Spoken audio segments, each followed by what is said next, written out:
dancing, I never let go. It's the final round, aka your Armageddon. Back it up, back it up, back it up. We pretty savage, we want some blood. When we get down, you go, ooh, ooh. All of my ladies are warriors.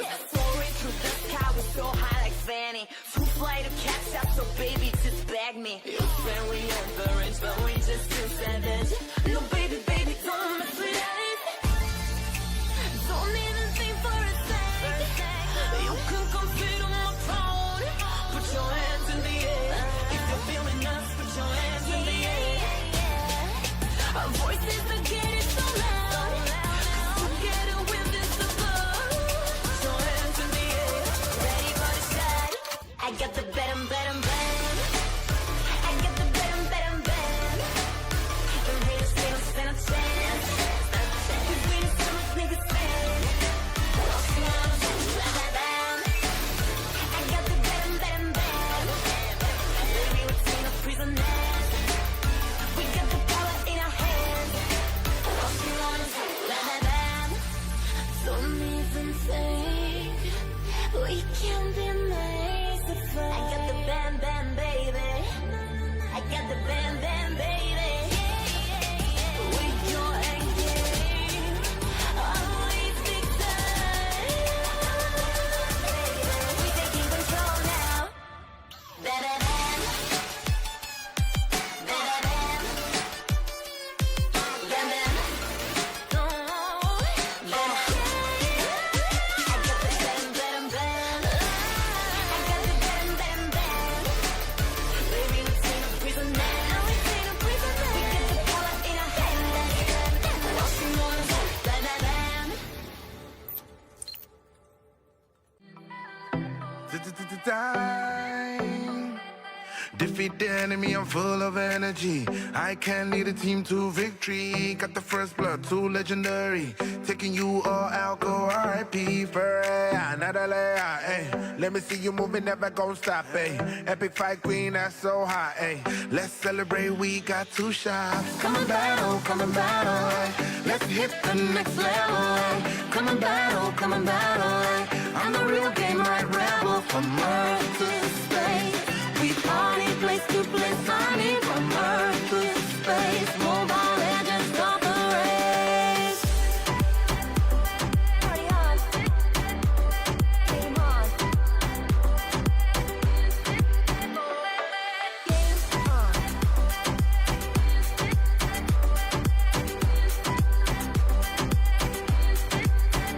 Party on. There'll be a party every night. Don't hold your breath, let's play tonight. Game on, party on. Tell me who you're gonna be, that's on your mind. No one can stop, it's time to shine. We are young, things will be fine. Danger comes, I won't hide. We are leading the trends tonight. We are young, things will be fine. Danger comes, I won't hide. Legends won't fade away tonight. Party on, game on, game on, game on, party on. This is how we be topping our session. One family, that's how we present it. We got fans from all over the world and come together and we show them how we do it. Form team, fight for justice. We all gon' make it worth it. We gon' fight for the purpose. Fighting the evil with crystal brightness. Come and battle, eh. Let's hit the next level, eh. Come and battle, eh.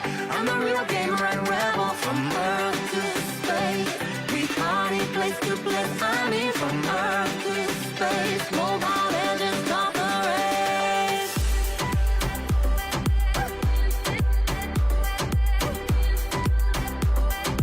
Game on, party on.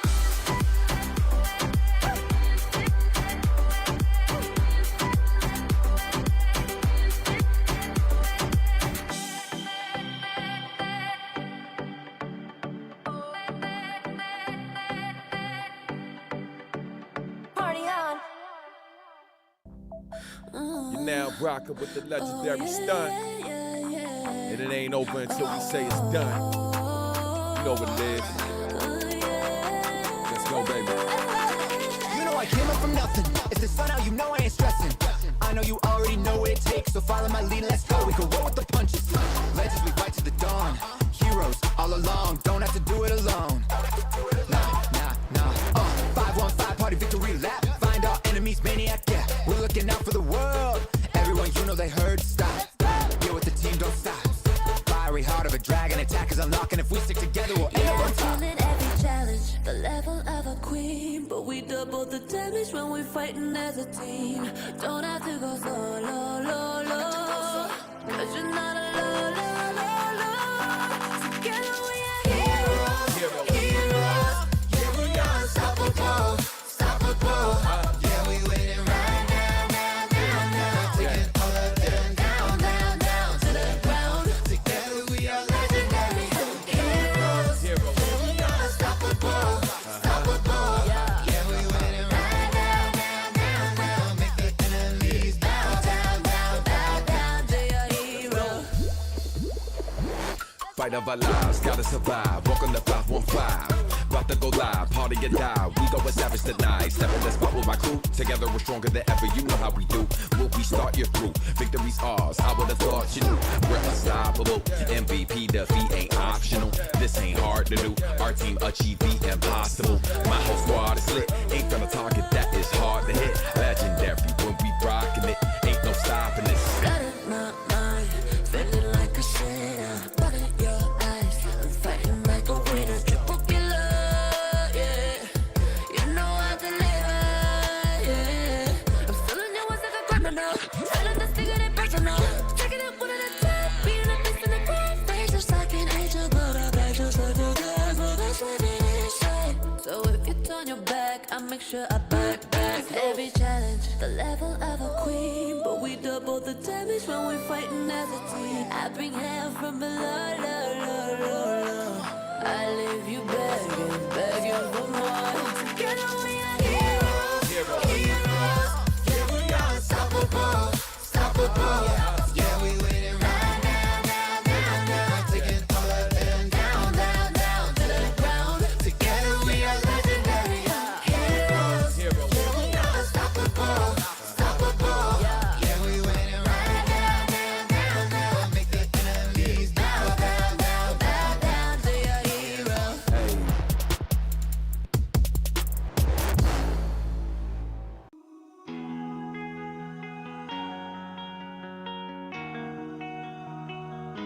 Let's breaking the mirror, peace out and wood. It doesn't matter whoever, however, wherever. We got nothing more. You came from the shadow, she falls from the glow. Don't even need to know whoever we were before. Just sticking together, no matter what it takes to win this like us. Gonna step in the mirror. We've been waiting for this like forever. Now are you ready? We were trying, dying, fighting back again. Now are you ready? We were growing, rising, laughing ever again. We better than me, us better than me. Stay together, let it oh. We better than me, us better than me. Stand together, let it oh.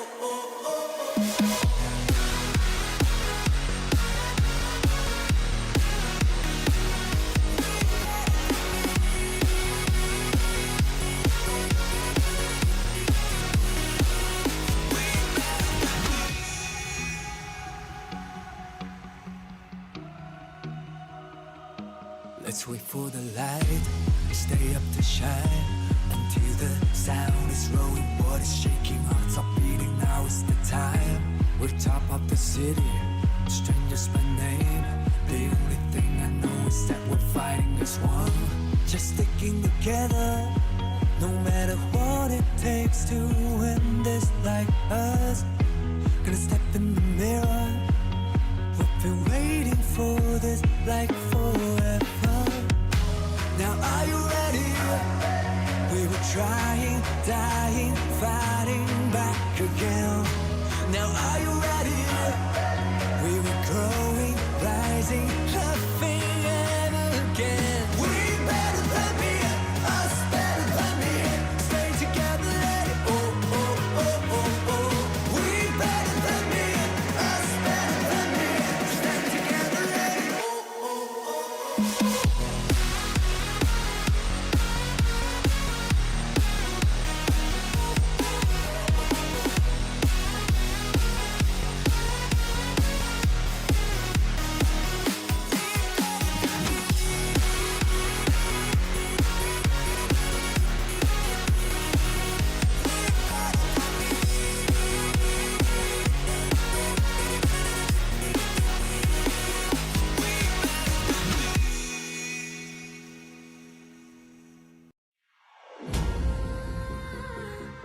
Music is our infinite power.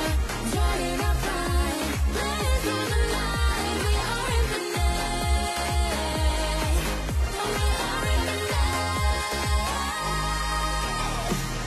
No longer asleep. There's warmth in my skin and room in my heart to plan a new dream. Memories are born. I long to connect. Joining in song. Find your spirit, find your mind, sing and even as we fight on a mission to protect, keep our energy intact. Music is our infinite power. Join in our fight, blaze through the night. We are infinite. We are infinite.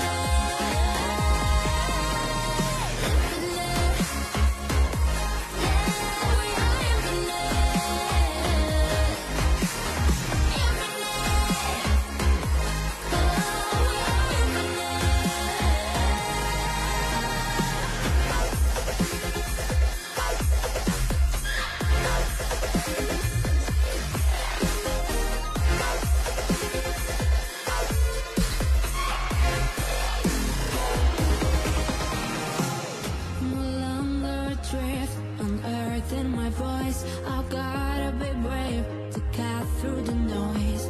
We are unique, you're one and the same. You won't be alone when you speak my name. Place your arrow on the bow, making a failing vow to dispel the chains that fear. Soon I'll be also here. Music is our infinite power. Join in our fight, blaze through the night. We are infinite. We are infinite. When I feel the rhythm, I really cannot hold back. It's the energy inside of me, and I'ma show that. Ain't no need for you to pretend, I want you to lose it. Getting into it anytime I'm feeling the music. Yeah. Only thing that I'm thinking of is more than infatuation, I gotta call it love. You won't remember it, so magnificent. Ain't no stopping, this thing is infinite.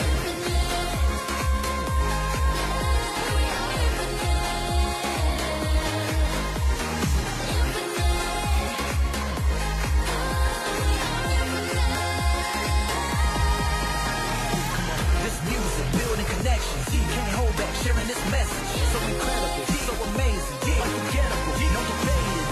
Got my body moving. Hold up, I'ma show you how we do it. Unbelievable, so magnificent, making memories.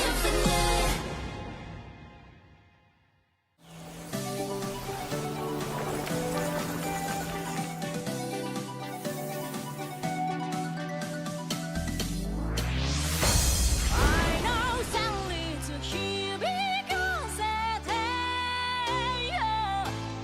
well, I know that I can be stronger if I'm with you.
この情熱取り一つ伝えたい Easy day 僕らの戦い方全ての逆境も痛みも新しいメロディーへと変えて世界の不調和をチューニングしていく There's power in music, I just can't explain it. The overwhelming sensation. You don't wanna fight the temptation. Sit patient as we change the nation. The drums, the keys all connected. Blowing like currents, the vibes so electric. Burning just like a comet. Destined for greatness and no one can stop it. I know that leads to here because I know we can change the world. It's time to play.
Take a look at us, getting information now. Victorious, always ready for winning the round. Gonna show ya, show ya, show ya, show ya, show ya. Bust like a dog, yeah, we got the attitude. Like steering class, it's the sign, what you gonna do? We go stronger, stronger, stronger, stronger, stronger, yeah, yeah. Don't even think for a sec. You can come sit on my throne. Put your hands in the air. If you're feeling us, put your hands in the air. Let's see how you do under pressure. Let's see how you do under pressure. Give them a name to remember. Hey, let's see how you do under pressure.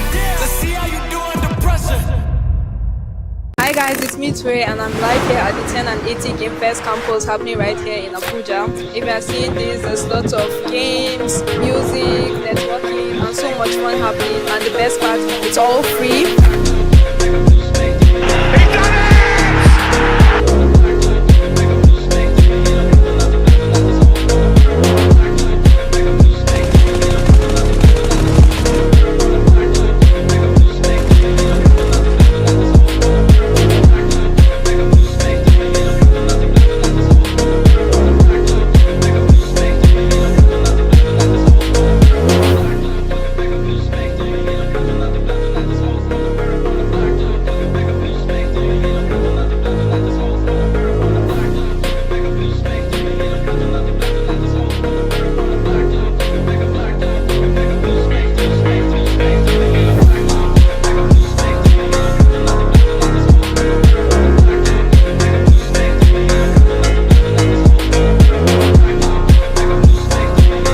My name is Roger and I'm the winner for the Cross Mobile. Joshua, I won the tournament for Street Fighter Stars. Shalom Olatimeji. Me from our winning friend. It's Mustafa Sani. I'm the winner for the Forza Horizon 3 Championship. I won fire competition today. So hosted by 10 and 80 and Monster. We need more of this. We need 10 more, 20 more. I did this every day. I want to say a very big thank you to 10 and 80 and Monster for hosting this competition. This has shown me that this sport can go far in Nigeria. When I saw the opportunity to compete in this game, I knew that yes, this is it. I can definitely win it, and I came out victorious today. Huge thank you to 10 and 80 and Monster for the wonderful tournament hosted. I want to thank the sponsors, 10 and 80 and Monster Energy for bringing such a wonderful event.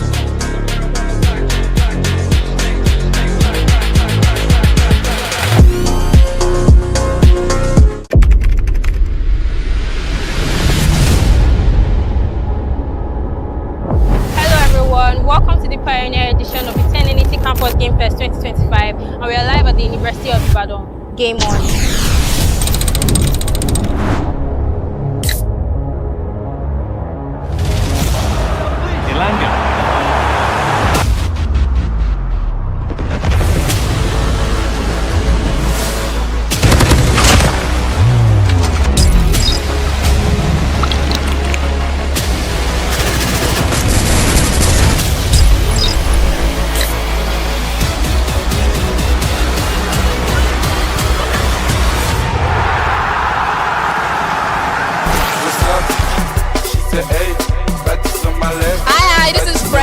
So I'm at Game Fest, and this is my first time coming to Game Fest, and I've been loving it so far. My favorite game of today is Just Dance.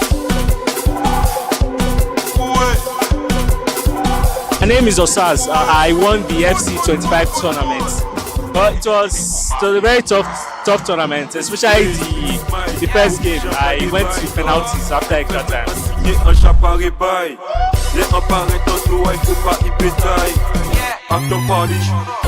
Is Kamala Ferwina. I participated in today's tournament in 10 and 80 and Monster tournament, and I was the winner for Free Fire. My name is Israel. I won the F1 sim racing competition that was held here. Hello, my name is Ola Ali, and I won Street Fighter 6. I participated in the Just Dance game, and I've been moving my body. And yes, Game Fest, I would like for you to come back to UI bigger and better. Welcome to the mission.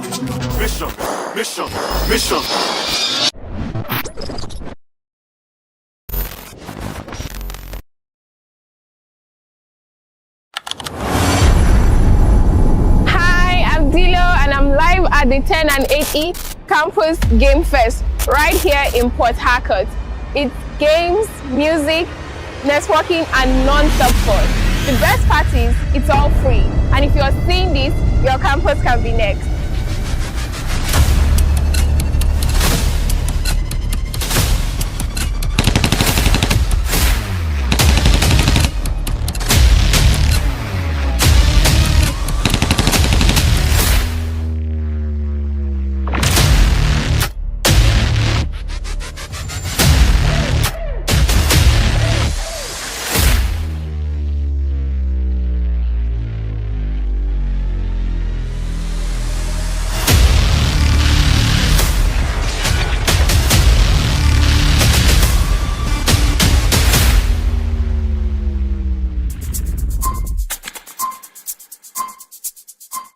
Everyone, I'm Jindu. I'm the winner of Just Dance game, and I want to use this video to appreciate Monster Energy drink and 10NSE.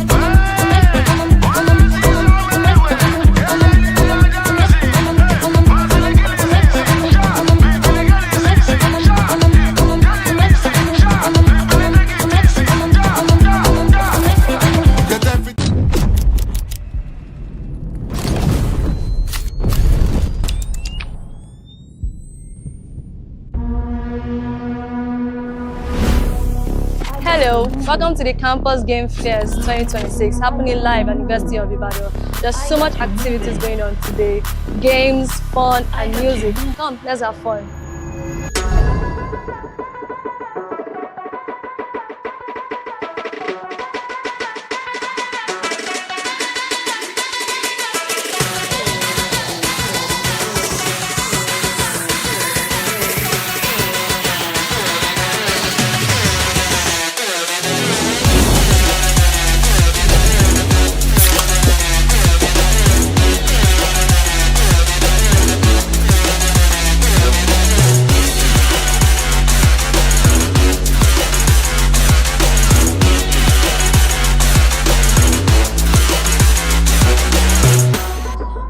name is Nifi. I'm the winner of Free Fire, University of Ibadan, Campus Game First 2026.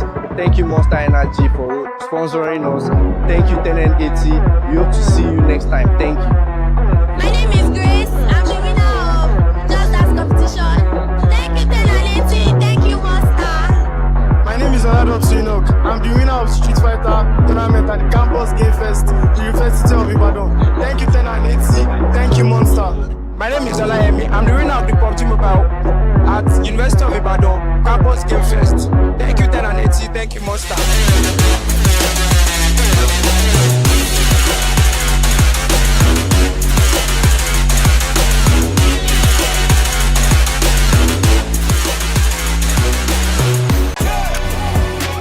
Let's see how you do under pressure.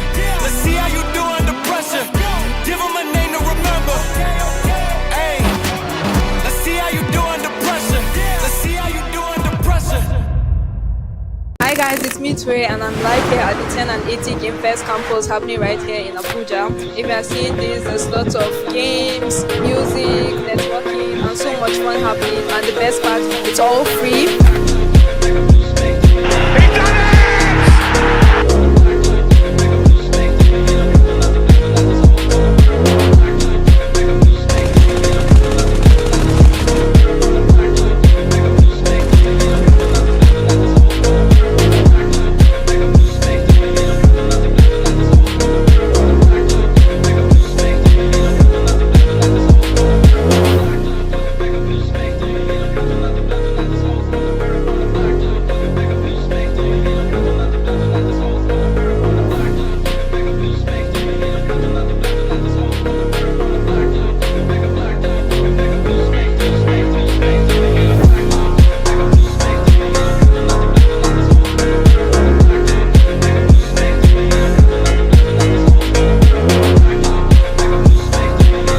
My name is Roger and I'm the winner for the PUBG Mobile. Joshua, I won the tournament for Street Fighter 6. Shalom, Me from our winning friend. It's Mustafa Sani. I'm the winner for the Forza Horizon 3 Championship. I won the fire competition today. It was hosted by 10N80 and Monster. We need more of this. We need 10 more, 20 more. I did this every day. I want to say a very big thank you to 10N80 and Monster for hosting this competition. This has shown me that e-sport can go far in Nigeria. When I saw the opportunity to compete in this game, I knew that yes, this is it. I can definitely win it, and I came out victorious today. Huge thank you to 10N80 and Monster for the wonderful tournament hosted. I want to thank the sponsors, 10N80 and Monster Energy, for bringing such a wonderful event.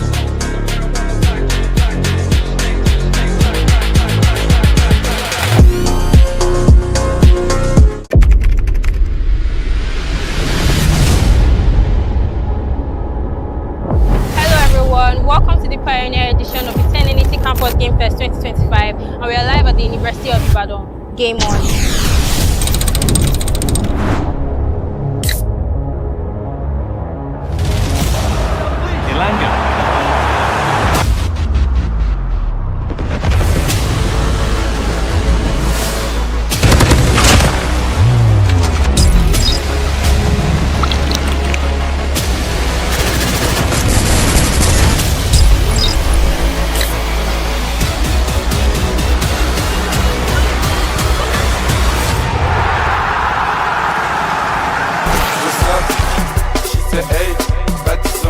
Hi, this is Precious. So I'm at Game Fest, and this is my first time coming to Game Fest, and I've been loving it so far. My favorite game of today is Just Dance. My name is Osaz. I won the FC25 tournament. But it was a very tough tournament, especially the first game. I went to penalties after extra time.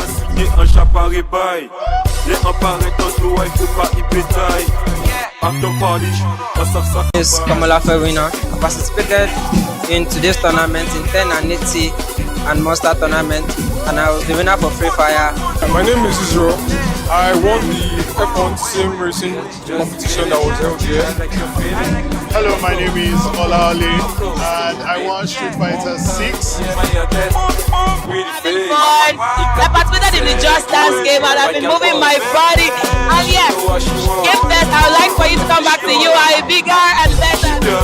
On tes méchants, méchants, méchants, méchants.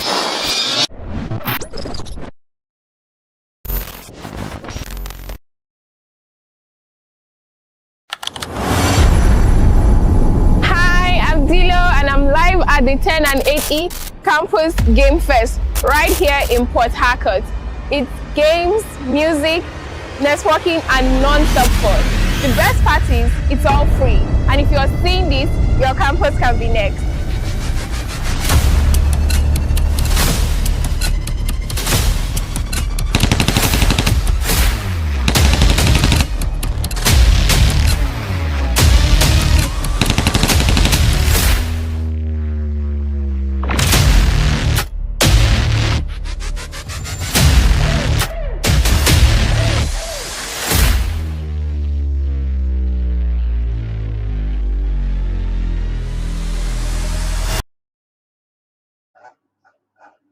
Hello, guys. How's everyone doing today? I know it's the moment we've all been waiting for, and well, ah, I trust me, I am as excited as you are when I see something like the finals, or I see something that speaks about the end of a journey, because it has been a journey, trust me. It has been a journey coming so far from the group stage, and then we move over to the round of 16, and then we go to tripart threes. And well, it's been a long run for these teams, and so far, this is where we stop. This is the finals. This is everything these teams have hoped to play for. The prize, the 100,000 naira prize pool, is at stake here. And of course, the two teams that will be contesting tonight, Astral and Eternal Void, are the ones facing against each other. Of course, the 100,000 naira prize pool, sponsored by 1080 and Monster Energy. Astral, Eternal Void, the two teams that will be going up against each other today, is a best of five. Don't forget, this is going to be absolute cinema, because we expect to see live action, we expect to see clutches, we expect to see comebacks, we expect to see just basically both these teams putting everything on the line, their pride, their glory, and of course the prize pool they will compete for. This is the last run, this is the final road, this is the finals, and of course it is Astral versus Eternal Void.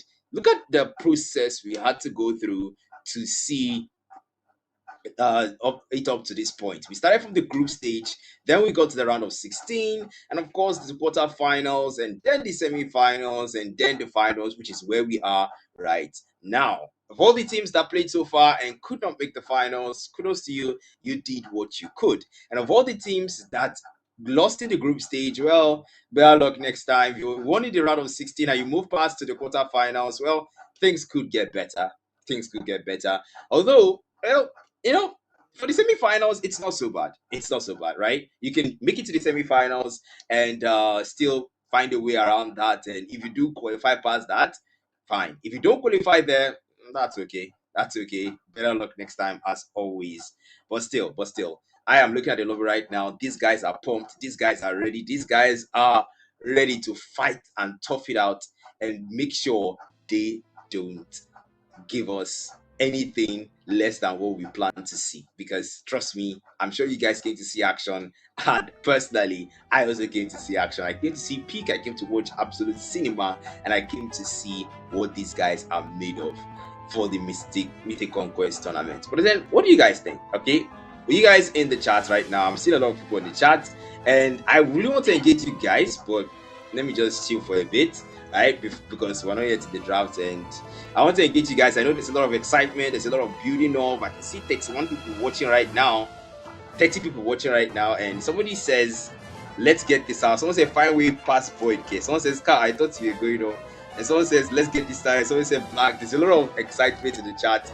I love what I'm seeing. I love this, because you guys know that we are about to see something that we're probably going to remember for like, what, 2-3 days? Or maybe even a week, depending on how things go. It's the best of 5, so don't forget, we can get to as far as 5 games. We can get as far as 5 games. But if we don't get up to 5 games, the lowest we can get is 3 games. That's if one team take a 3-0 sweep, which technically is going to be pretty difficult to pull off. But it's not impossible, though. It's not impossible. Okay, so yeah, I am looking forward to it. I can see Carl in the chat here. Shout out to Carl, by the way.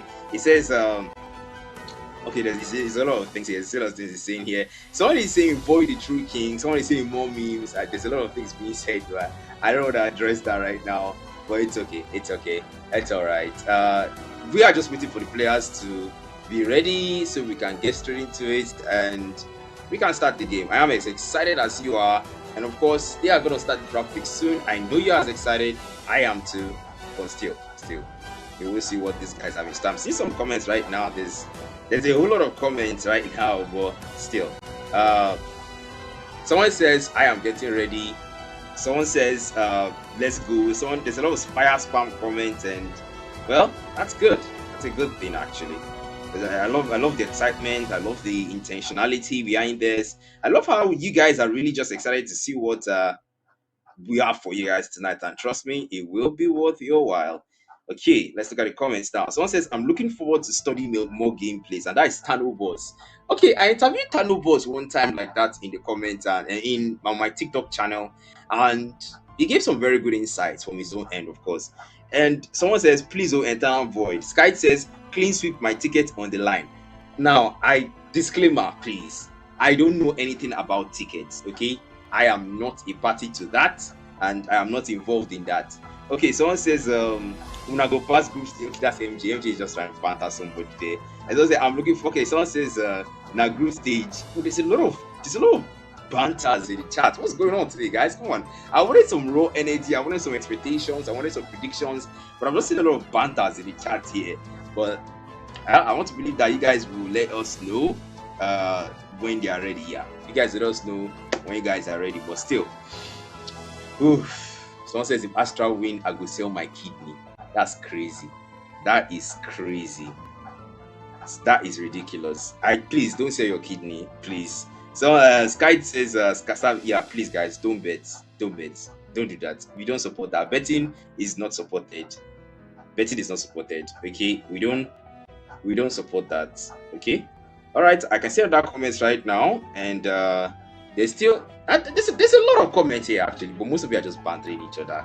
So I'm not gonna engage that. All right, I'm gonna ignore that and try to look at something different. Someone says Astra for the win 2-1. Okay, that's understandable. Astra is a pretty strong team. I don't avoid don't underestimate them. These guys made it to the finals. Don't write them out quickly. Okay, someone says no betting available here. I won't win tens of thousands. Not in this platform. We don't do betting here. And somebody says betting is supported. No, betting is not supported. I'm the one telling you now my full mouth. All right, that's it, guys. That is everything. I'm gonna stop engaging you guys now, and I'm going to start talking about the draft because we are officially in the game. And while we wait until we get to the main draft itself, I am going to say one thing: whichever team is going to win tonight, be it Astra or Eternal Void, just know, take nothing from any of those teams. They will put their best to win this. And I know that Astra and Eternal Void will give nothing less than their 100% because this is it. The 100k prize pool, this is it. If you win this, you take it home. Everything, all the spoils. And well, if you don't win it, then at least you settle for second. And yeah, back to the draft, guys. Let us start this. Let us see how this goes. And damn, I am seeing a comment here from Sheyi saying, "Black, you are glowing." Thank you very much, man. Thank you. I appreciate the compliment. All right, the draft is ongoing right now, and this is where it starts. See, I had an interview with the squad leader of Astral. Tess did not show up, so the squad leader of Eternal Void did not come to that interview. And although I did get the chance to talk to Cypher, and what Cypher said was, the game starts in the draft. The game does not start, at least according to him, 40% of the game will be decided in the draft, the game outcome. 40% of it will be decided in the draft. And I am seeing the decision making here already. Yiv is banned. That's a Tondarby pick. While I don't know why Astra took that down. Tondarby is very OP with that pick. Phobios is also banned. And then we also see on the side of Eternal Void, I'm still not used to calling them Eternal Void. I'm so used to El Cartel. It says waiting for too long. It says yeah, Eternal Void is there. Eternal Void is there, and on the other side, okay, wait, chill first. I am trying to understand this draft. They have a Marcel, They have a Paquito band. They also have an Ali band. Why are they banning their own signature picks? The whole thing is, I don't know what are these teams up to. You know, one thing about Proteins is that you see things that are uncommon. These are picks that these teams have leveraged on and have used to win. So yeah, I'm kind of rolling my mind around why they will ban their own strong picks, but still, okay, all right. Let's let them cook. Let's let them cook. Let's see what they can do for now. Okay, let's see what they can cook for now. Just give me a. Let them cook. Let's be patient with them. Skibidi, okay, that's a Claude. A Claude is a very good pick. A Claude is a very solid pick. We've seen him cook with that pick. A Frederick Nagy. Alright, Nagy is a pretty strong jungler. We've seen him in the quarterfinals, how much he gave Transformers a hard time. But Cheesy still going for a signature Leomod, nothing new there. And yeah. Nothing new there actually. But Voidakas, Moskov, we've seen him cook with that pick as well. So that's actually a very common pick from his side. And who else? Okay.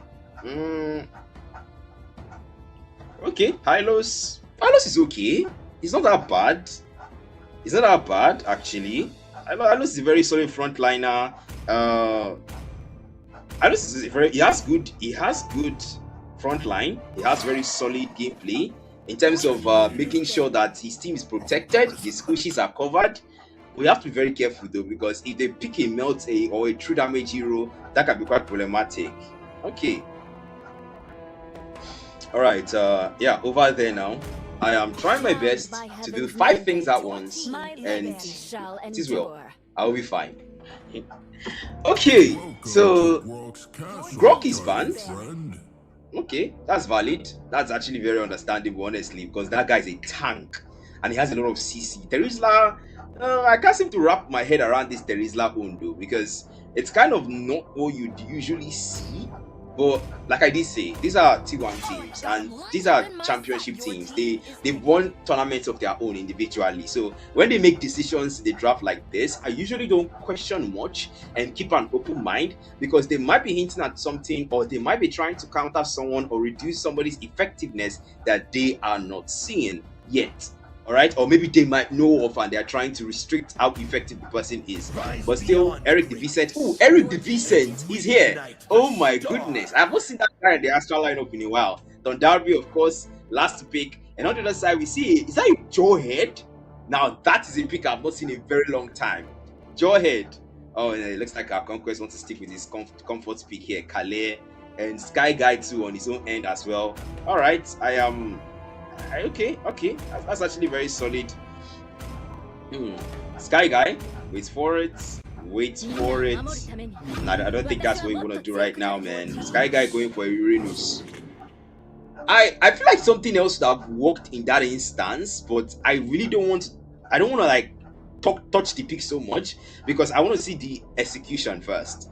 But Uranus, all right, no problem. Most of the CC is now dependent on the Moskov, the Calais, and the Jusin. Heavily on the Jusin, because the Jusin is a high control hero. Okay, Tondarby going for his comfort pick here with the Lilia. That's also very nice. That's the Lilia is actually very good. If I want to use a Purify with that though, yeah, he did use the Purify. I predicted that one. I knew that they were gonna go Purify. Even Skippy they went Purify. I don't need to even explain why, because you know why. You guys know why already. But if you don't know, then because of Jusin is a big problem, and also because of the Calais. Primarily because of the Calais, secondarily because of Jusin. Now, this is completely subjective. For heroes that tend to engage in front line, Jusin is going to be more of a problem for you, right? But if you're in the back line, then mostly the Calais, because Calais is going to be back diving. Exactly. So yeah, that's the loading screen. I'm going to make it to you guys now, and yeah, I'll see what you guys think about the draft. Let me know who you're inclining towards, and who do you think, according to Cypher, won the 60% part of the game? Astral or Eternal Void? Let's go. All right, so someone says Lemon is meta, no be signature. I'm not even going to even engage that. Like, the fact that you're arguing or you want to drag the fact that signature pick is not cheesy, nah. I think at this point people will drag anything with you. I agree. At this point people will drag anything with you. If you say the sun is yellow, somebody will say the sun is black. So let me leave that. Let me leave that, bro. Is that right? Turn out point is the finals game 1, and let us let this be because we are about to get straight into the action. It's game 1, and don't forget it is a best of 5. So yeah, let's get straight into it. Okay, there's a little skirmish up there. Might be first ball already. What the hell, Conquest? What the hell was that rotation, man? Jesus, was that network or what? That was way too early. That was barely 30 seconds into the game. First blood thrown already. Astral did not come to play. What the hell? Oh my goodness. All right. We are cooking. Okay, so we see rotations now over there, but they don't start one things out. Looks like they might want to go for another little skirmish there in the mid lane. It's starting to get heated. This early, it's just game 1, guys. Relax. It's just game 1. Relax, Astral. Damn. These guys are really showing that they want to take this one as fast as they can, but still 1 minute into the game. The mid lane is already there. Rotations will matter. They do move over and just make sure they give vision. But look at that Hylos though. That Hylos is trying to see if he can give vision and perhaps invade. But no, Skibidi. The man is already over the gold lane there, trying to figure out that gold crab. And of course, Cheesy taking his sweet time on that lizard creep there and still able to steal away that gold crab reward, despite the fact that he did not start it out. Why, my goodness, Void Hacker, I gotta commend that guy for that, man. That's actually pretty solid, honestly. But still, nothing major happening so far. They do take things slower compared to how they started last time. And now over there, Uranus. I don't think you want to do that, man. He dives in there. Okay, able to escape with the Furious dive defensively. That's a very good move. I love that perception that he did have in that situation. But still, the Turtle right there, and now they start things out. But still, they do start things out. The Turtle almost have HP. It's almost there, turtle away, but still, Turtle almost have HP. Where's the contest? Astral. Where's the contest? Eternal Void. They reset the Turtle again, but they start to lose skirmish on the other side. Meanwhile, caught in a bad spot. There's a consistent engagement, and now wants to get taken out, and yes, he does. He sends, puts down Sky Guy back on the phone, comes out Conquest next to 4, and Astral might be patched up to the third victim as he will be for that guy. And now TC dives in, grows back with him, do meet him inside that turret. The turret cannot even save him, but TC, Black Shoes coming in clutch, but on Barbie as he gets away and escapes. But now they want to pick up a value. That momentum doesn't even do it. Nagi puts the man down, and now the Hylos gets away. Jesus, Astral 6-0. Eternal Void are not having their foot established in this game 1. But look at that EXP lane. It's a consistent engagement. Vincent against Sky Guy. And so far, these guys, they have insane pure potential. Look at the way Tondarby keeps peeling them off with the dark energy, the shadow energy. Keeps poking, peeling. And that's what about the Lilia. The Lilia is very, very strong in the early game when it comes to that. The Lilia can make sure she annoys you enough, reduces your HP, forces you to recall back to base. It's just no, man. It's just no. This is ridiculous. Oh, I can see the gifts in our Prof Z. Thank you so much, man. Thank you for the gifts. Thank you, man. Thank you. We rotate over, and of course, rotations matter. Is just like this. And if you are Eternal Void, though, farm matters more because you have lost a lot of farm just between this little skirmish that you lost 6 players. And well, hopefully they re-strategize and they see how things work out in this situation because they're gonna need it. Trust me, they are going to need it. They move out now. They start things out there. I don't know how they want to play this. I genuinely don't know how they want. But whatever they do, they make sure that 3k goal difference doesn't stay that way for a long time. And now, onto strike bought by Vicent. He's got that Petrify rocking on. Doesn't need that Purify, but the Calais or the Jacine. But then, Vicent is down over there at the EXP lane. The man is granted, but still, a 1v2 and maybe something will be made out of this now. Old keeper passive, triggered. But the Black Dragon forming a defensive manner to get away there. Cheesy, still chasing him down, but he is long gone. Vicent doesn't take any risk there. He's able to get away. And Cheesy, no value found. The man has been trying his best to find a value, but he just hasn't been lucky, man.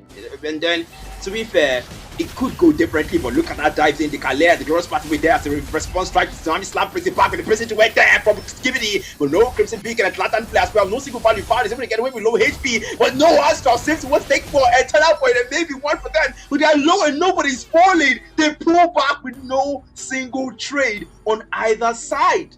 This is high-level team fight, high-level gameplay, they did not lose any member on either side. But look at Voidaka now to 1v2 and Skibidi BMI into the tier 1 for safety. And Skibidi, the reaction time on this guy, moving fast and moving precise. But now Nagi takes out the turret in the bot lane. The Skibidi there up top with Voidaka, rotations over to the gold lane, down bottom, because that's where the EXP will be and where we need to turn our attention to. But maybe this mid lane instead. And now 3v1 is the Kalia who's there. Conquest is there. Rotations over. Rotations will matter. And wait for it. Astra might just want to engage there. Lord Grimlix makes his move. But he will pull back. I don't think so. Play safe, play calm, play cool. But most importantly, play strategic. And now the EXP lane. The junglers are busy with their buffs. And might wait for it. Might want to go for something different here. But I don't think you want to do that. I don't think you want to invade right now. I think playing it safe here will matter in the long run. But look at Vicent. Look at Vicent in that DM. Look at him there. And now they do start things out there. The XP, they do have things there. I don't think you want to do that one. He just sort of poke the guy and just tease him at this point. Honestly, they're just teasing him. Yeah, that's what he's doing, man. He doesn't want to engage. He doesn't want to engage. He doesn't want to do. He just want to just keep showing off. Playing. Left and right and all that. But that's okay. That's okay. 4v1. I don't think you want to play that one Sky Guy. I don't think you want to do that. He dives in there instead, in spite of it all.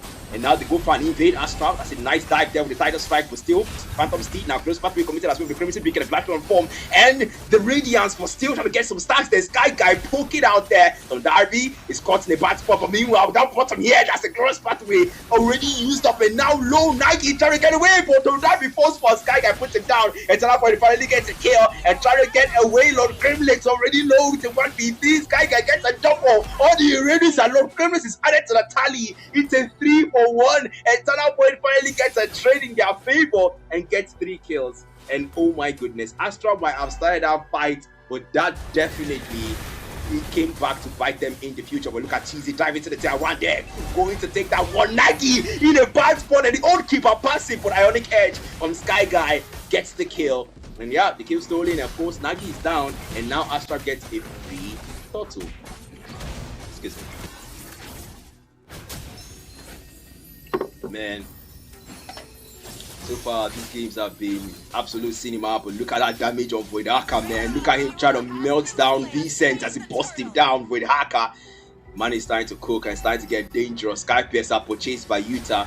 And at this point, I don't think they want to do this. Now it's an avoid the response in kind. They invade Astra's jungle, and look at him. They go dive in. Some Islam brings it back, and the Gremlins uses the cross path before. Can he get away safely? Yes, he does. But dives right back in. Can he engage or should he not? It's a snap title strike defensively over away by Conquest. And now Astra able to defend their jungle, but at what cost? They push for the tier 1 instead. At that point, if I can't take your jungle buff, I can take your tier 1 on the mid level. Voidaka wants the ball down in Utah. Gives away the kill. Glorious pathway already used up. No escape there for the Criminals, but Nagi goes in. Maybe salvages one, but Retribution committed. Cheesy. It's Cheesy versus Nagi there. And Cheesy will not be staying. Nagi is instead. And the tier 1 down. Now tier 2, they might go for it. And avoid. Tie things out. He's down 7-7 from his 6-0.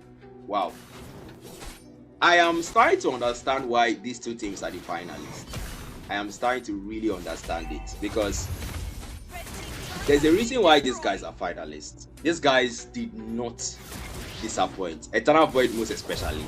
They came, they saw, and they have come back. Yeah, I don't want to say conquer, I want to say come back. But look at the engagement now again. It does still happens. Yeah, Cheesy, that's Phantom Steed, and Thunderby falls. Voidaka, the damage on this man, 3-2-2. And Skibidi taking his sweet time to build that streety build there. But then Title Strike does catch his one. That's Conquest there. But look at the damage. Oh my goodness. Nagi comes in the intercept. Meanwhile, Thunderby falls. That's now 4 players there to defend that tier 2. Make that 2 is just Nagi and Lord Grimlex.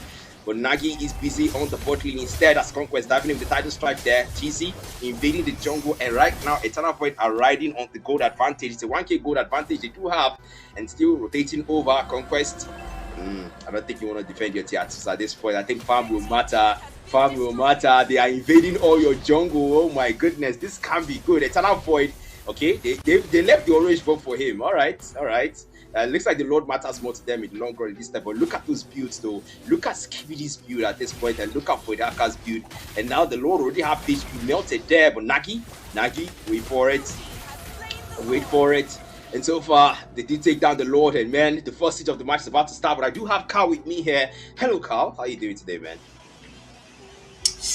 One Black, since I've not missed a lot of action, maybe a lot of action though. And I see, the grand finals. I mean, this is the one match everybody has been waiting for, right from the start of the event up until the very last day. And which better teams could it be apart from Astro and Eternal Void? And so far the game is close in my opinion, but I do see a little goat lead in one side, and in terms of kills as well 9 and 7, but of course that is so close. That is a lot closer than a lot of games we've seen in the past. Indeed, man. It is so close. These guys are putting on an impressive performance, and we saw Eternal Void go from a 6-0 to a 9-7. 3k gold lead against their favor, now 3k gold lead in their favor. Every single thing that Astro has pulled, they are pulled now against them. But then look at that invade, look at that fight, look at that team fight on the tier 2 of the mid lane, man. Yeah, so far so good. I mean, Eternal Void with the, I would say comeback, but the game hasn't ended, so I think it's still slowed down a little bit there. But in the meantime, though, they look like they, reverted the game to be in their favor. They're controlling how the game is being played, and that's going to be very important. If you're Astro, you started well, you always want to finish well, especially in the grand finals like this. You don't want to slow down at any point in the game. And now we see Lord spawning in. It's going to go for that, inhabitor turret there to put it down. But I don't think it's going to do a lot of damage, so they're going to put that one very fast. It's literally just at the 12-minute mark. There's still a lot of time before we start to get those, crazy HP loads. So we start to see a lot of, that's the one point where every single mistake we take is going to ultimately count. But in the meantime, though, if you're Eternal Void, you've got map control, you look like the game might just be yours. So all you now need to do is make sure that you don't sleep off. Yep, that's the important thing to do, man. Make sure you don't slip up, because that little lead you're seeing here, that 3k gold lead you think you have, any small mistake or any small miscalculation in your engagement or your team fight outcomes, Astra will take it immediately. That's exactly how these teams are, man. Everything is high stakes. Every single engagement, there is a cumbersome outcome that can turn out from that, and also there is constant thinking, constant execution properly from these teams. Everything is checked right now. They know very well. Okay, Conquest. They know very well what's at stake here, but Conquest might just walk into his death here, man. We're in very bad spot to be now. There's a full chase coming on, and he has to make a way out of that one. Kali is alone, and I hope has to come through. And Fredgen also get the move for that 5, but I don't really think they want to go and take it. Actually, I do doubt it. The first kill far, they might get done. Now they're going to the most cover the damage. He finally burst out, but Claude goes in. There's going to be Fred as well. They are going to go for a full turret dive, and they are going to put 2 players down. Xbox in a very bad spot. The shield already gone. It's all down to him in a very, very close spot there. He's also going to fall. Leomund goes down, and I don't think that was a good fight whatsoever, as 4 players are going to fall in one foul swoop, and it's all down to Juvanas, the little demigod, to go and stay alive. Yeah, the demigod is the only one staying, man. That's the only person. But then look at them take advantage of that team fight to push down the tier 1 on the mid lane here. They do go for it. Now the Lord, that's what matters, the objectives, the turret and the Lord. And of course, the siege will be in their favor. But look at Sky Guy. He wants to dive into that 1v4. I don't think he want to do that. And the SOD almost with Haka, with the SOD, that was almost a Lord steal. That would have been ridiculous, Carl. Yeah, I mean, this is what we talked about, though. You don't want to slow it down. You don't want to let them catch up in any way. And so far, they've already done that. The goal lead already lost. The kill count so far, 10 and 11. Astro are back in the driving seat. You never want to let it happen on map 1, because it's literally a back and forth. You control the game for a moment, and I come back, I control the game, and then I let it slip away one more time. So if you're Eternal Void now, the one thing that's going to be in your mentals is how did we get here, and how can we get out of this problem that we have put ourselves in. So far, the Lord has already been won by Astro, so you do know that thing is going to be a major problem, because mind you, we are already on that 15-minute mark. So any load from here on is going to be very high HP. Very true. It's gonna be high HP there, Lord Grimlex. I don't know why you're in the 1v4. The gross part we committed in the 1v4. Lord Holder used to stone Sky Guy there. But then Phantom Steel, they do match him up aura for aura. And the platform and form, they stop committed onto the high lows and Lord. That's a tag for goodness sake. And for it, how can post him down and send black? I don't care. But still, Dragonite form. Committed there from this and there. They want to go for more. They want to revenge, take a one, at least 1 for 1 maybe. But Black Dragon form already used and nothing for it. For Skibidi, first cheesy and no doubt he pays for that. This is life for that take. And now they go for another. It's Nagi who's down low. Can he get their Princess Rat just in time? Nagi, he says these guys, Asta, what the heck are these guys up to? Because what the heck have I seen? A Princess Rat not able to get anybody out of debt, and Utah pays the price and makes him fall. 4 players for 2 and Eternal Void are now back in the lead. Now,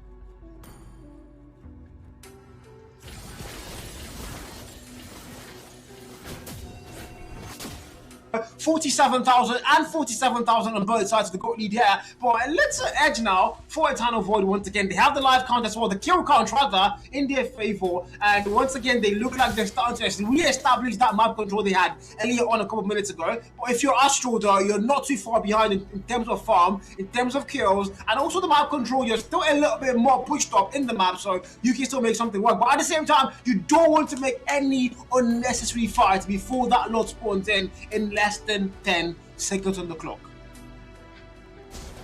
Yep, unnecessary fights is a no-no, man.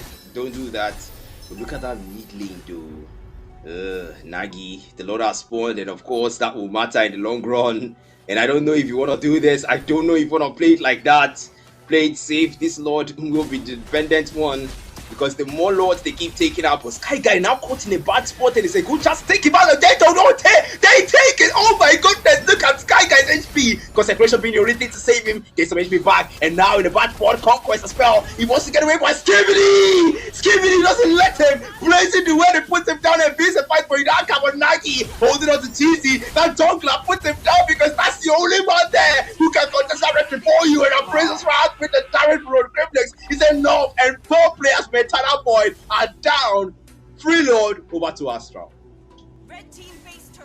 We talked about this. The Lord is very important. Then you don't want to take any fight that you don't have to go and take. In my opinion, Eternal Void had no reason whatsoever to go and start that fight. Open to the Lord to start getting taken. But at the same time, Astral, they knew exactly what they're doing. Now it's a literal 5v1. It was a 4-for-0 trade. You still is left to learn. There's a literal Lord, but they're not even going for that Lord. They want to go and end the game now. So a full mid lane push might just work, but they have to be flawless from this point on. Kalia will one vision is still there, and they go to the base. They are not delaying, they're not waiting. But this could be very costly. They need to get that low. 1 player Dyson, Fredrin, critically low. They're gonna put him down fast, and 2 players by 4. Why? Questions have to go be asked. 2 players in 1 fall swoop, and now they have to retreat 1 more time.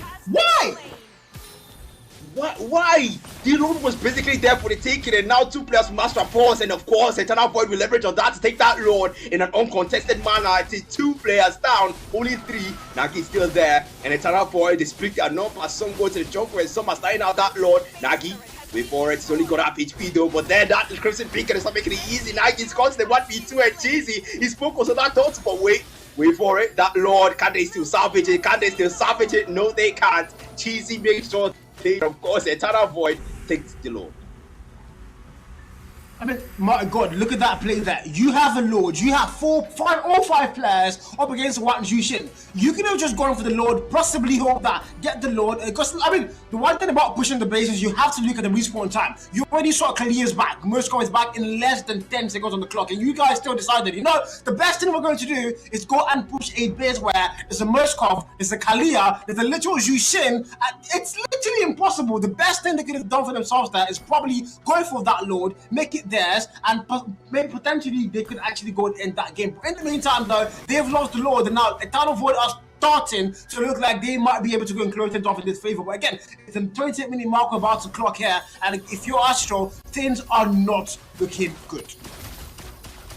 They aren't, man. They aren't. But then they're able to melt down this Lord, man. Speaking of things right now are also not looking good for Eternal Void as well, because they have basically not been able to get much from this Lord. But maybe I take my words back. They do get into their own base. And Astral, wait for it. Astral, can they lose this one? Will they lose this one? Oh no, Black Dragon Form is able to distract there. Decent pays the price. Decent is very low. Oh my goodness, what the heck is this damage? Conquest rule 4, and now they try to go for more, but still Nagi falls. That's more where that came from. Astra wants to make sure they put them out of their own base, and they keep them down. They push them away, and Eternal Void are forced to retreat. Yeah, one more time they have to go back, but usual, I think, a little bit too greedy there for a chase on Moskov and Uranus. That can't be really good then. And once again, I don't think they can end because the little Uranus is also a Moskov for shed damage. So I don't think ending is something they can actually do that easily. But I think they want to go for it. They want to try. However, it might work, but it's also a very risky move. At the same time, there's less than 30 on that clock for a lot of fun. Uranus goes in, Moskov goes in, Yuzhong now for the damage. And now one player is going to fall down first. Who's it going to be? Claude comes in. Moskov is still there. It's a literal 3v2. It's a battle. The literal base is being taken. But Uranus goes in. First kill found, and once again, I said it. There's a literal Lord. Wait for the literal freaking Lord. What are they doing? Man, the insistence on Astro wants to end this as fast as possible. You can tell that they don't want this game to stay. They don't want this game to last. Nagi now, the man is busy on the purple buff instead. Doesn't want to go for that Lord. He's just waiting for that chance. I don't know, man. The way things are going right now, I don't even know what to say. I don't know what to say, man. They go for an invade here. That's okay. Energy eruption. They'll stop him there, but no, Grimlix is also there for the support. And now they go for a full blow. Crimson Beacon committed there from Utah with Aka as well. He goes in for the support, and now they go back. Lord Grimlix cross pathway in a defensive move to go out of there. And Eternal Void looks like they might get this slow because they have zoned out Astral properly, man.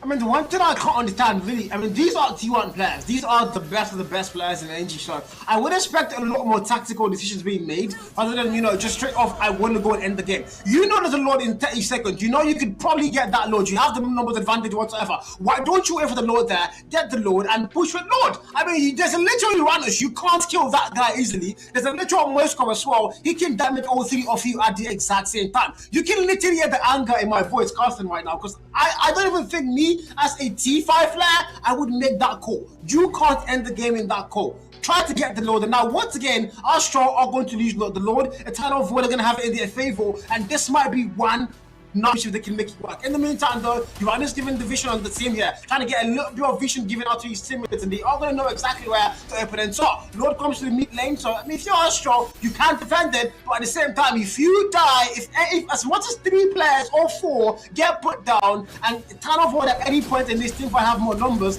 it might be GG's and good night for map 1.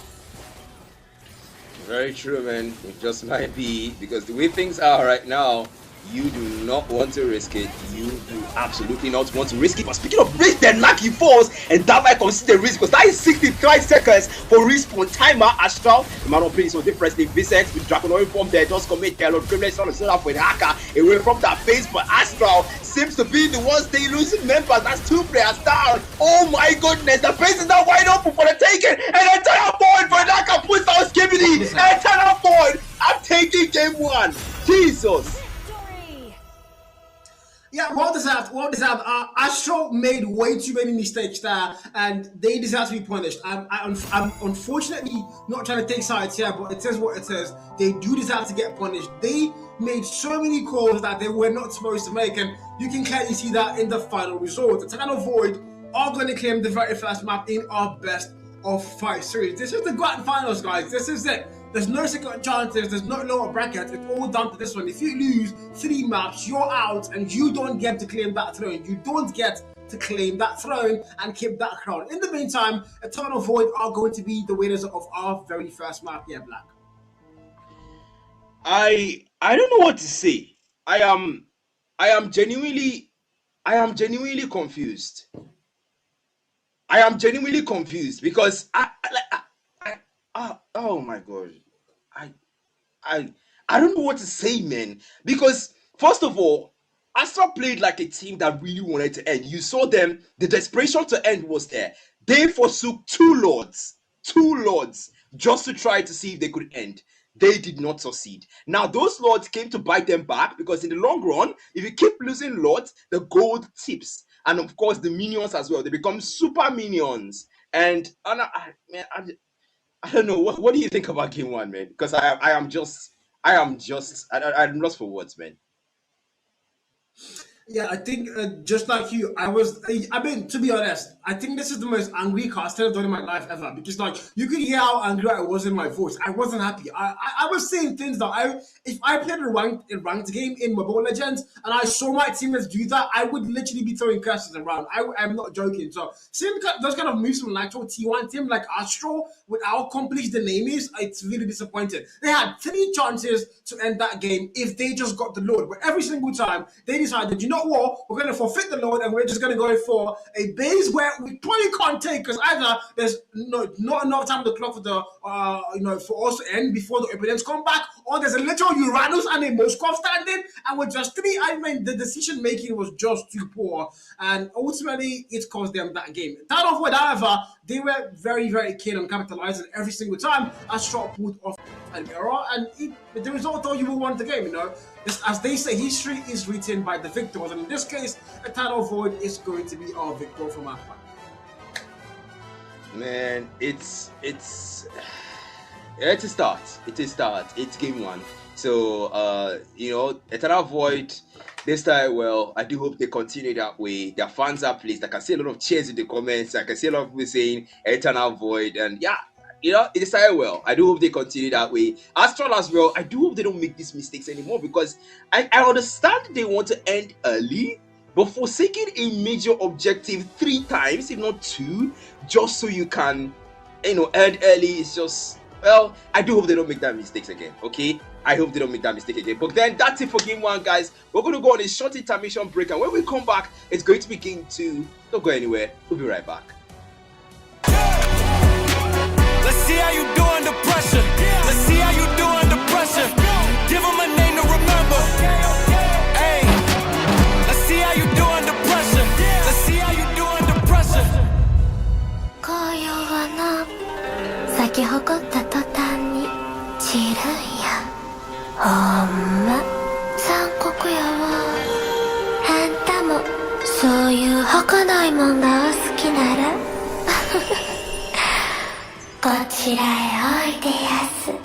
Hi guys, it's me.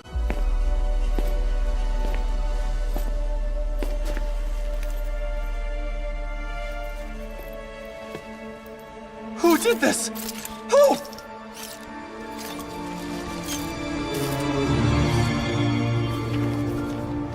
Halt! Stop her! Huh? She's the one who took everything. Who are you?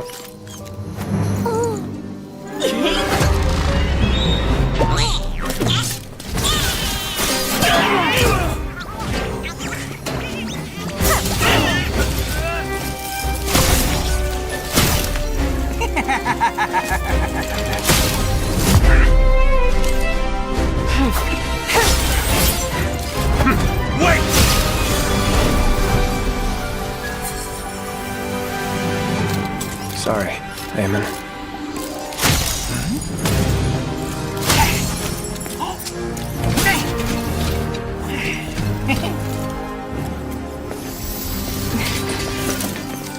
Is this yours?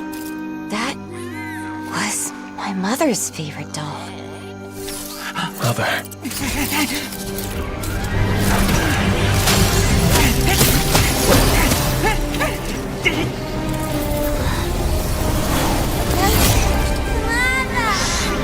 Left us because of her.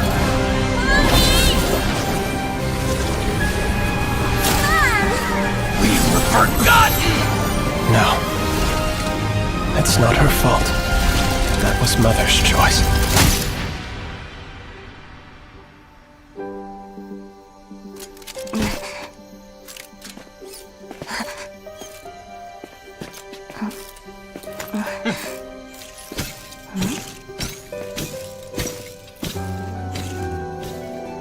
Then he's my...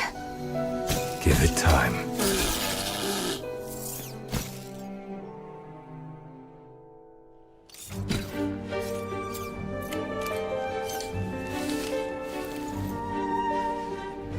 I can't stand that doll. Let's see how you do under pressure. Let's see how you do under pressure. Give him a name to remember. Hey, let's see how you do under pressure. Let's see how you do under pressure.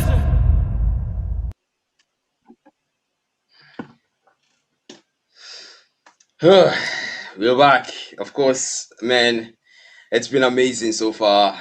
The performances we've seen. We started with game one where we had back and forth with both these teams, and it looks like things were almost evenly matched until Astra started dropping those little controversial decisions, and then we started saying, okay, what the heck did I just see? Until it got to a point where it just started repeating, and Eternal Void just leveraged on the whole thing and take game one. But that's one thing about these teams, man. That's one thing about these teams. Both of them are just looking for one weakness or one part of the team strategy that has a opening to exploit or leverage, or basically just use to take the game.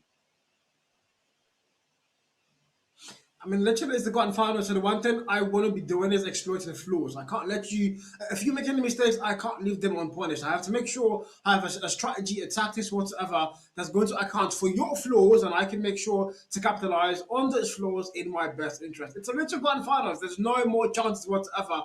It's a best of 5. First to get 3 maps is going to win the whole thing. So in a time like this, I mean, you want to be on the winning side. You can't afford to make any mistakes. And right now, Astro have made 1-2 many mistakes on the first map. But I mean, there's one thing I've learned about grand finals is the first map is just a testing ground. You know, it's more like we're testing waters. We're trying to see what works. And then the last 4 maps, that's when we actually start to lock in. The last 3 maps, that is where the lock-in is finalized. So if you're Eternal Void, you can't get too comfortable. It's a mental game, and once you get complacent, you're going to get punished in a very nasty way. But in the meantime, though, we are about to load in into our map 2. Black, what do you think about?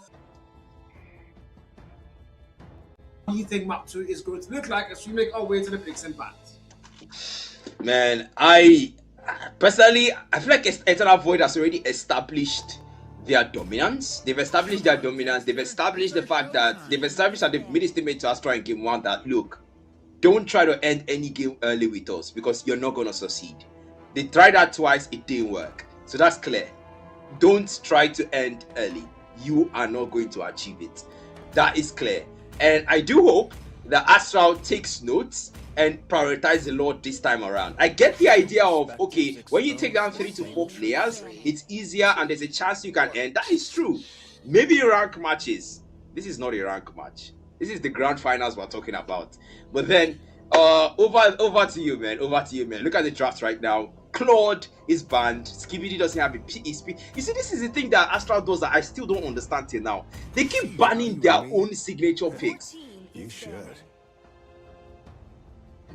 Yeah, I don't know why they're doing that, because I could have sworn that Claude and Fredrin were on the Astro line of the last game. So me seeing both of them banned by the same Astro, I'm asking, is this a mental game that I need a new kind of strategy? Because wow, I think I need to write down in my notebook, write that down. But of course, a Zushin ban as well, that I can fully respect. She was a problem the last time around, and seeing her being put in the bans, absolutely understandable. Hylo's being put down as well. He was a problem that last game for Eternal Void, and they made sure they put him out of the question. But now, for our very first pick, I wonder who it's going to be. Same here, man. I wonder who's going to be Skibidi now. What does he want to go for? Because technically they banned the Claude, but look at Nagi locks in that Baxia.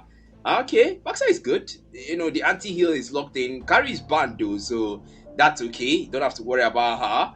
And Conquest, Minato is a very solid pick as well. You've got decent heal on the motivation rower. You've also got CC on the Minoan Fury and the Despair Stomper. Yuta going for that Sicilian. Oh my goodness, that is a meta pick for Haka, sticking with his signature pick, the Moskov. And if it works, it works, like you always say, man.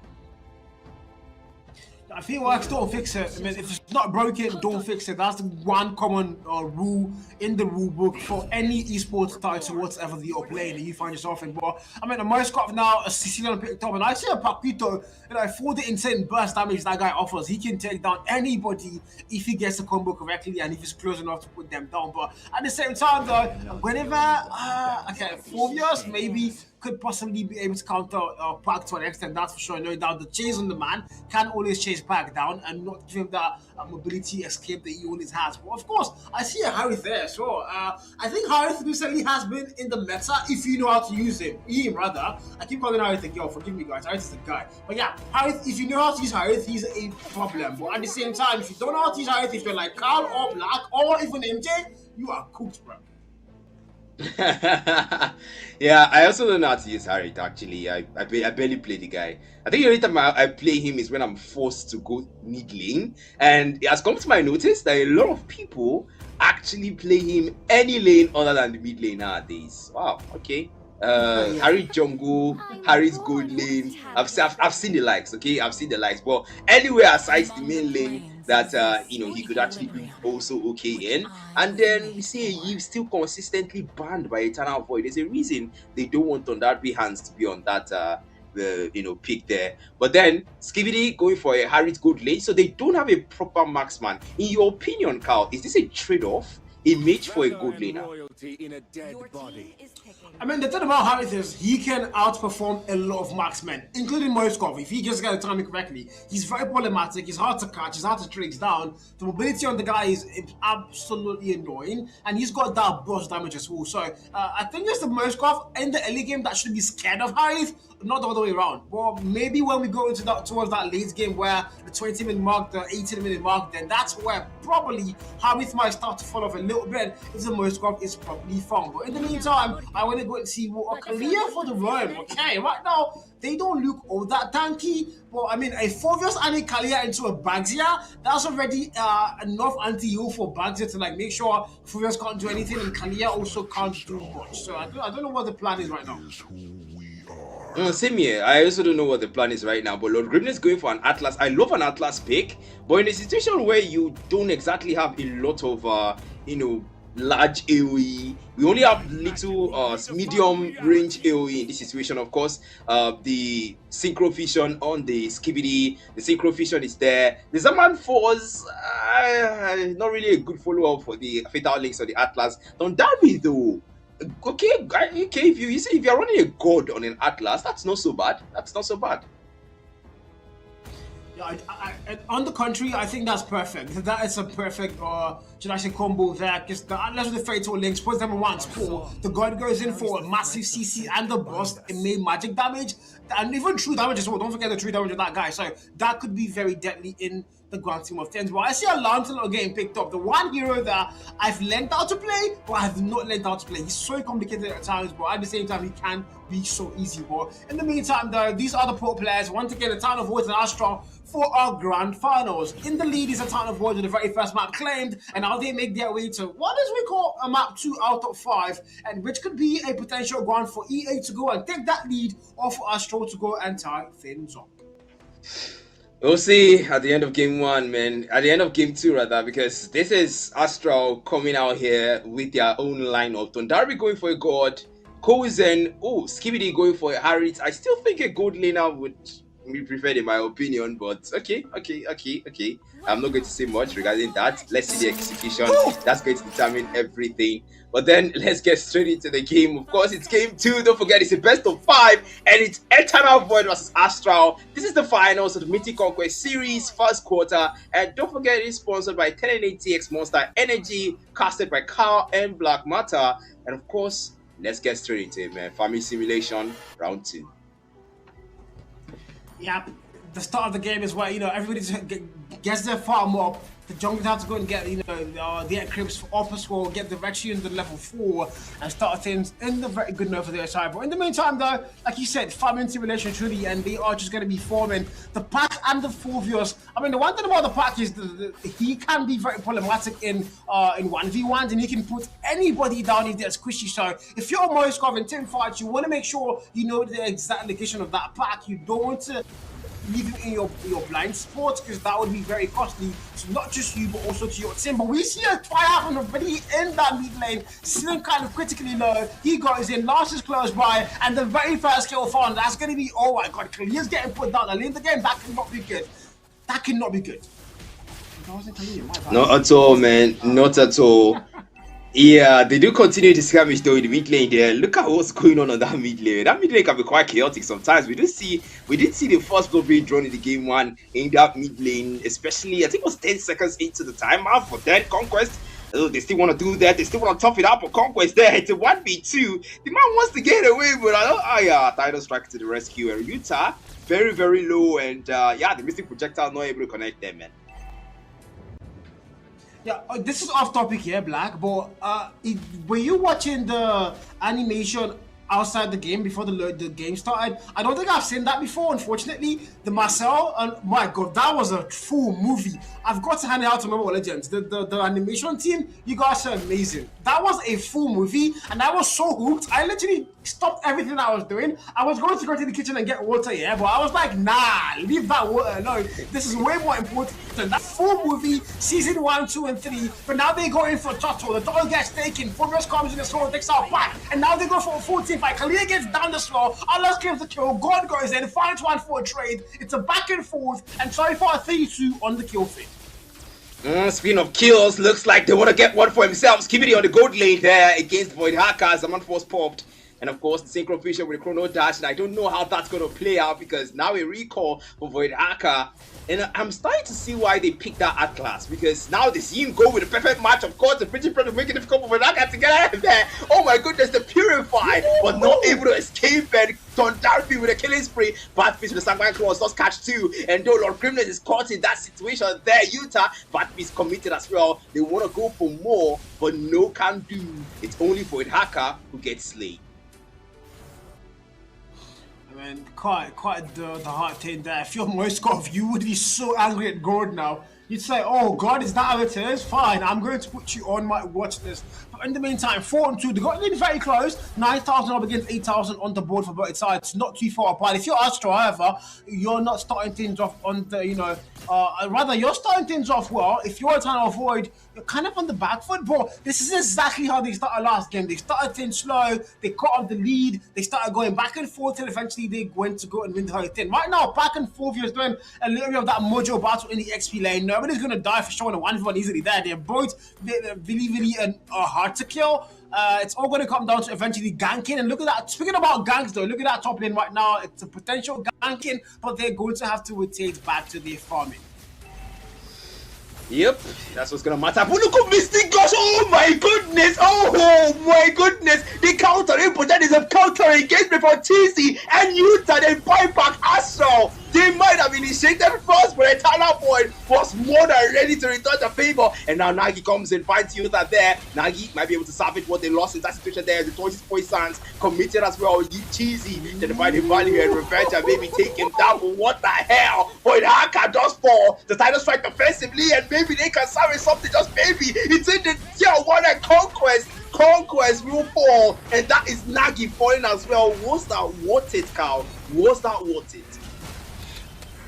I mean, the answer might be yes, his Fulvius is in now, claims the kill, but look at the damage coming through. He's going down the very bottom one. Lance dies as well, and Lance is going to fall. This is exactly what I spoke about. The Howitt, he's going to be a major pull and goes in again. He might claim 2 more. He might claim 2 more. The dodge, the sliding, it's Howitt, and Fulvius critically low. Oh, God, shots him down. And that's exactly what I talked about. If you let Howitt farm that man, he's literally as slippery as possible, and it's hard to put him down. In the meantime, 9-6, 14,000 gold. Up against 13,000, and right now, if you're the side of Astro, once again, you're dominating the game. You've got the map on total lockdown, but you don't want to sleep off once again. You really don't want to, man. You really don't want to sleep up because at this point, things are starting to look really good in the side of Eternal Void. They have the gold lead here. It's not that far off though, but still, it is something. And Astral, man, the way they engage and the way Eternal Void respond, it's wild, man. But look at the mid lane, the Snubby Slam. They do fight on Derby. He got a bad for, and Conquest puts him down. The Snubby Slam and the throw. Oh yeah, I think at this point, right? I think at this point, Thunderby needs to really stay behind. That Kalia is too much of a danger, too much of a risk to the backline, man.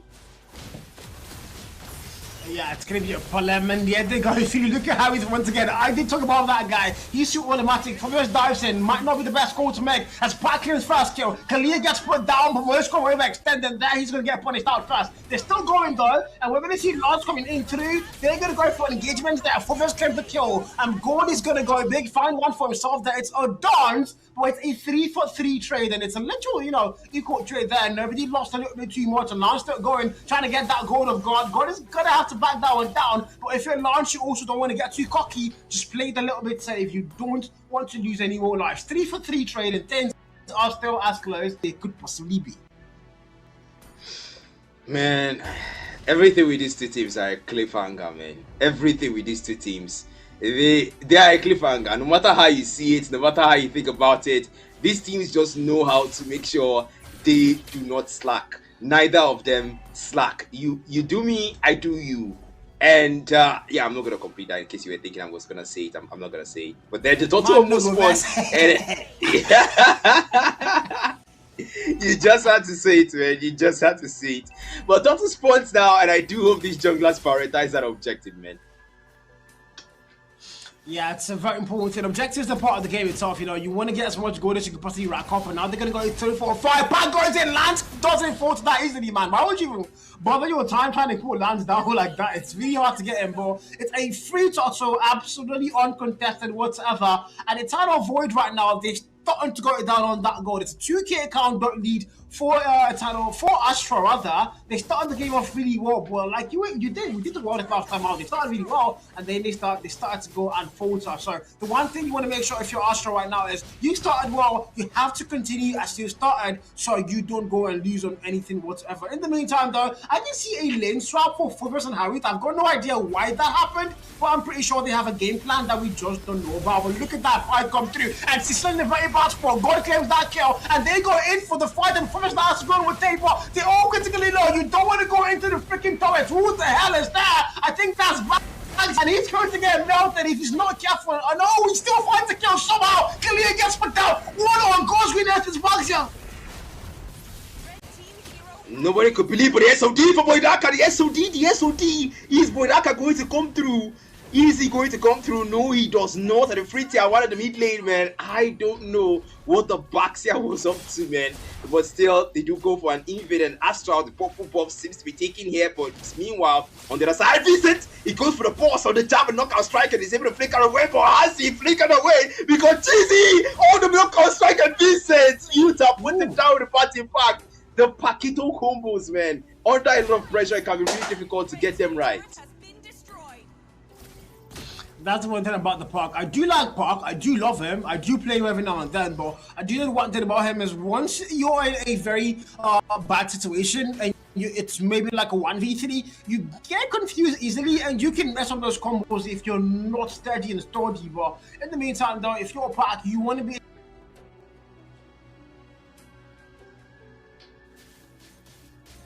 easy picks up, but at the same time, you don't want to get too cocky and start camping in their bush. And there goes God trying to get the kill flicker, and that might have been a very, very bad call. But now they go to the ceiling comes in the swamp. The damage is gonna absolutely pop out. But there's a lot of fights happening. It's all being left for Astral. So I might have said this was a distraction for Eternal Vows. The Astrals are getting that load, and now they are going to get it. But in the meantime, they're going to lose 2 players in their squad. But a lot for 2 players. What do you think about that trade? Is that fair?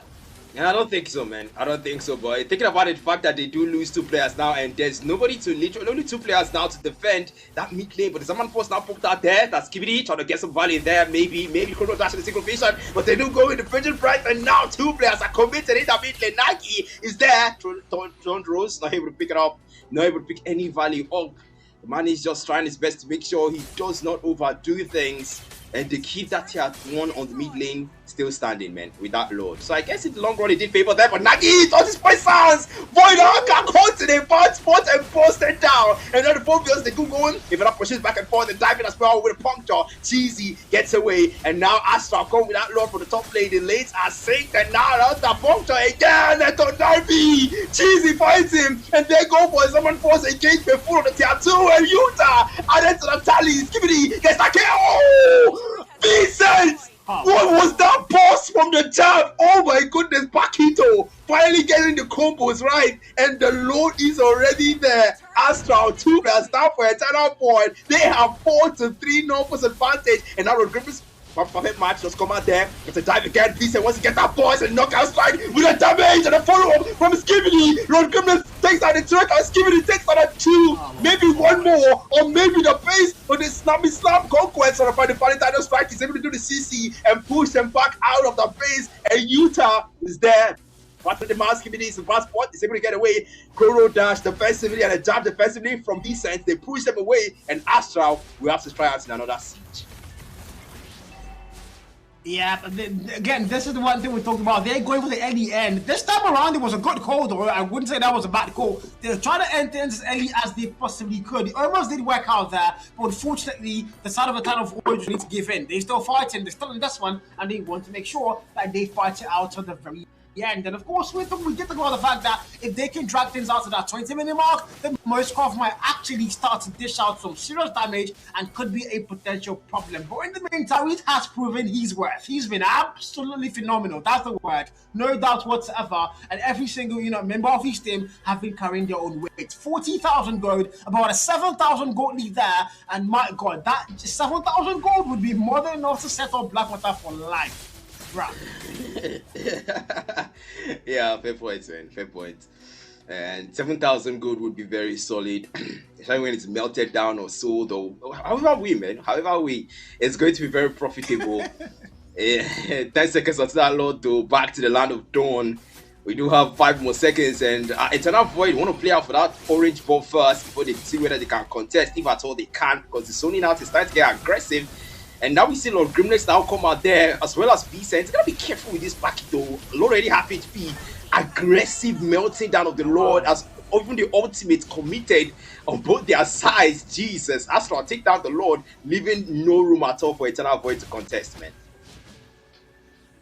Yeah, I mean, we're talking about the fact that they're not even contesting the Lord whatsoever. This is them just playing defensive till they can get the farm up, hopefully, and start to do something. But you also have to factor in the fact that there's a high chance that in team fights right now, they literally can't do a lot. We're talking about Bags here being a potential counter to not just for viewers, but also Kalia for the anti-hero. And then you have God.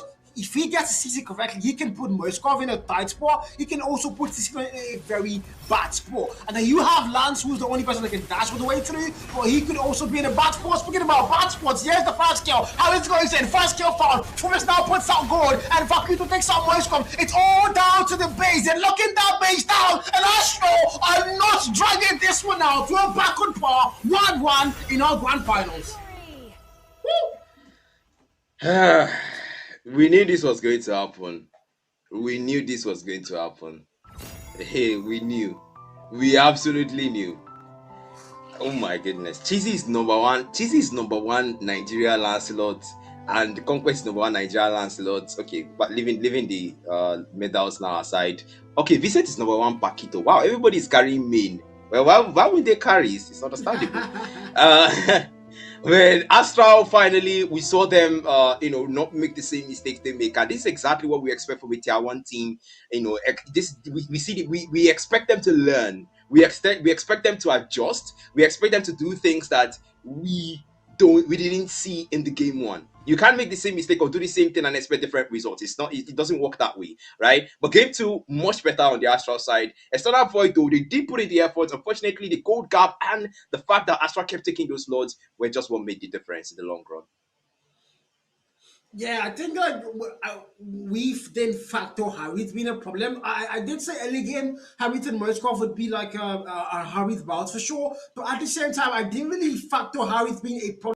fight. We saw from the start of the game, Astro played more aggressively. They were pushing the mid lane together, making sure they got the very fast free kills there. They were doing, I mean, even Park kept leaving that EXP lane every single chance he had just to go and try to get somebody put down. And my God, Harry's God Atlas, that was a crazy combo, and it just was not going to get put down by the Town of War team. I mean, the only hope they might have had is if they could have dragged it out to the late game. I mean, 4 magic damage heroes on the Astro side. If you drag it out to the late game, potentially there could have been a little shift in the power balance there towards the side of the Town of War. But yeah, that did not happen. I guess we're never going to know what the result would have been. But in the meantime, Astro are going to tie things up. We're back on par. It's 1-1 in our best of 5 grand final series.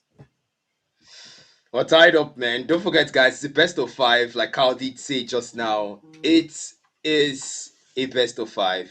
And that was an amazing game too. We just witnessed. But of course, there's more to come in the remaining few games we will get to see. But before that, let's go on a short break. We'll be right back.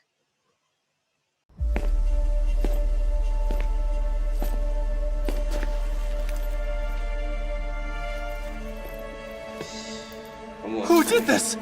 Who?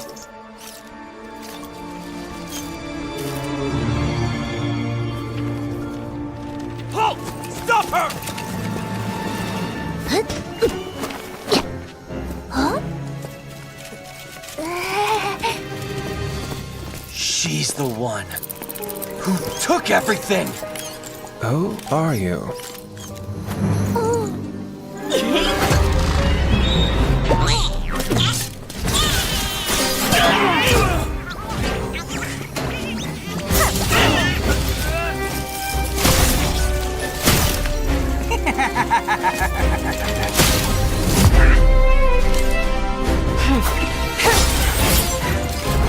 Wait!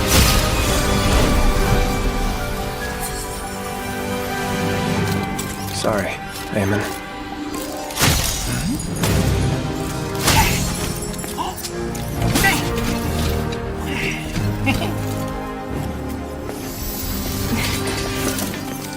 Is this yours? That was my mother's favorite doll. Mother.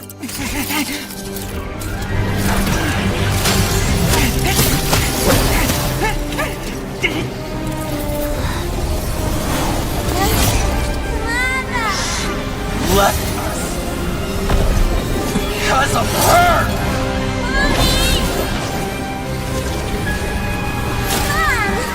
We were forgotten! No. It's not her fault. That was Mother's choice.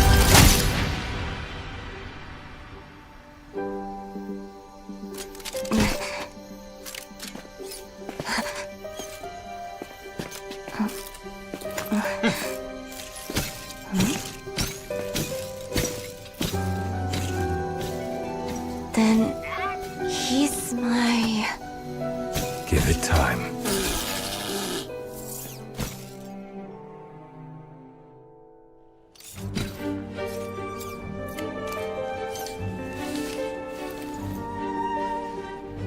I can't stand that doll. But it's us.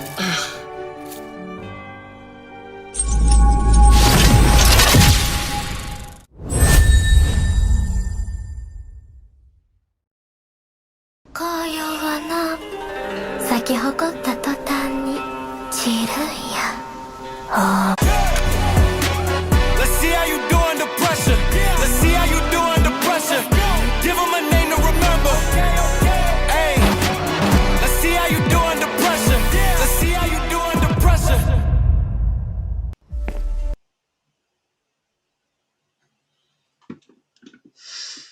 Oh, we are right back, man. We are back. Of course, it's game 3 now, man. It's game 3. So we can only do this 5 times at most. We can. So these teams, they should understand that. So eventually they will have to settle this out. But man, what do you think about game 2 personally?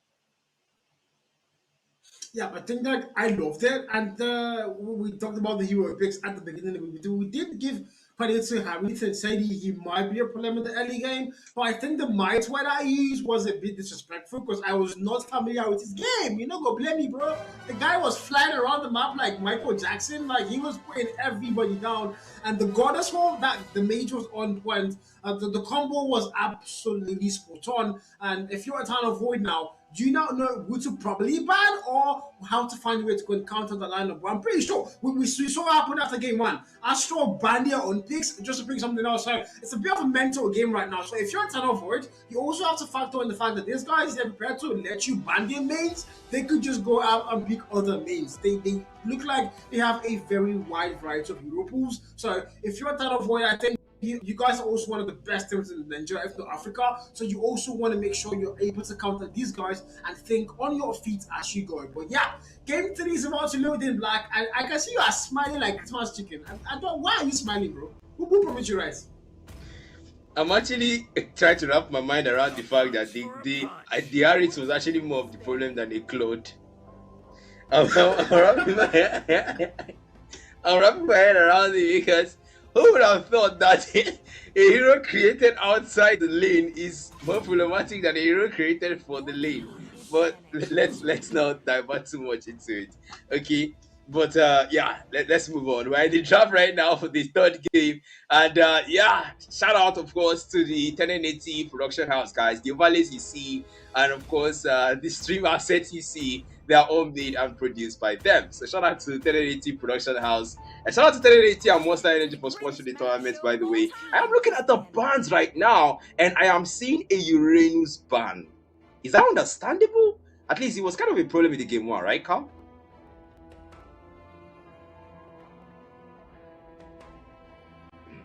So you have to find ways to just make sure he's get out of the equation entirely. That's exactly what you're going to do. But I see a Harley ban. I haven't seen a Harley pick or ban the last few games. So I've seen a Harley ban factor in. Finally, Harley is a problem. I can tell you that. I think I'm probably in Nigeria's over 20 Harley. I fall in the rank, but I know Harley can be a major problem. Even against tanks, you know, it's believed that Harley works against squishies, but I tell you, Harley can work even against 4 tanks. He's a major problem if you know how to use him properly. So Harley being banned, he's currently the meta, absolutely understandable. But I don't really get to see of Harley, a lot of Harley picks in actual comms. So I don't know why. But Marcel, my main guy, the guy in the animation, bro. Marcel, hope you. Hey. Is it just me, or has Carrie been banned since game 1? They have put this girl on a consistent ban, really guy. Like nobody likes her. Like, even if your team can play her, ban her, put her down, because the damage on the carry is just unbelievable, man. Whether you're a tank, whether you're a squishy, whether you're a mobile, she's going to melt you. It's ridiculous, honestly. Whether you're a sustain, she's going to melt you. And Sky Guy now with the first pick there. Claude finally locked in, but this time around, Void Hacker takes it away from Skibidi. And let's see if Skibidi is going to return the favor by picking Moscow.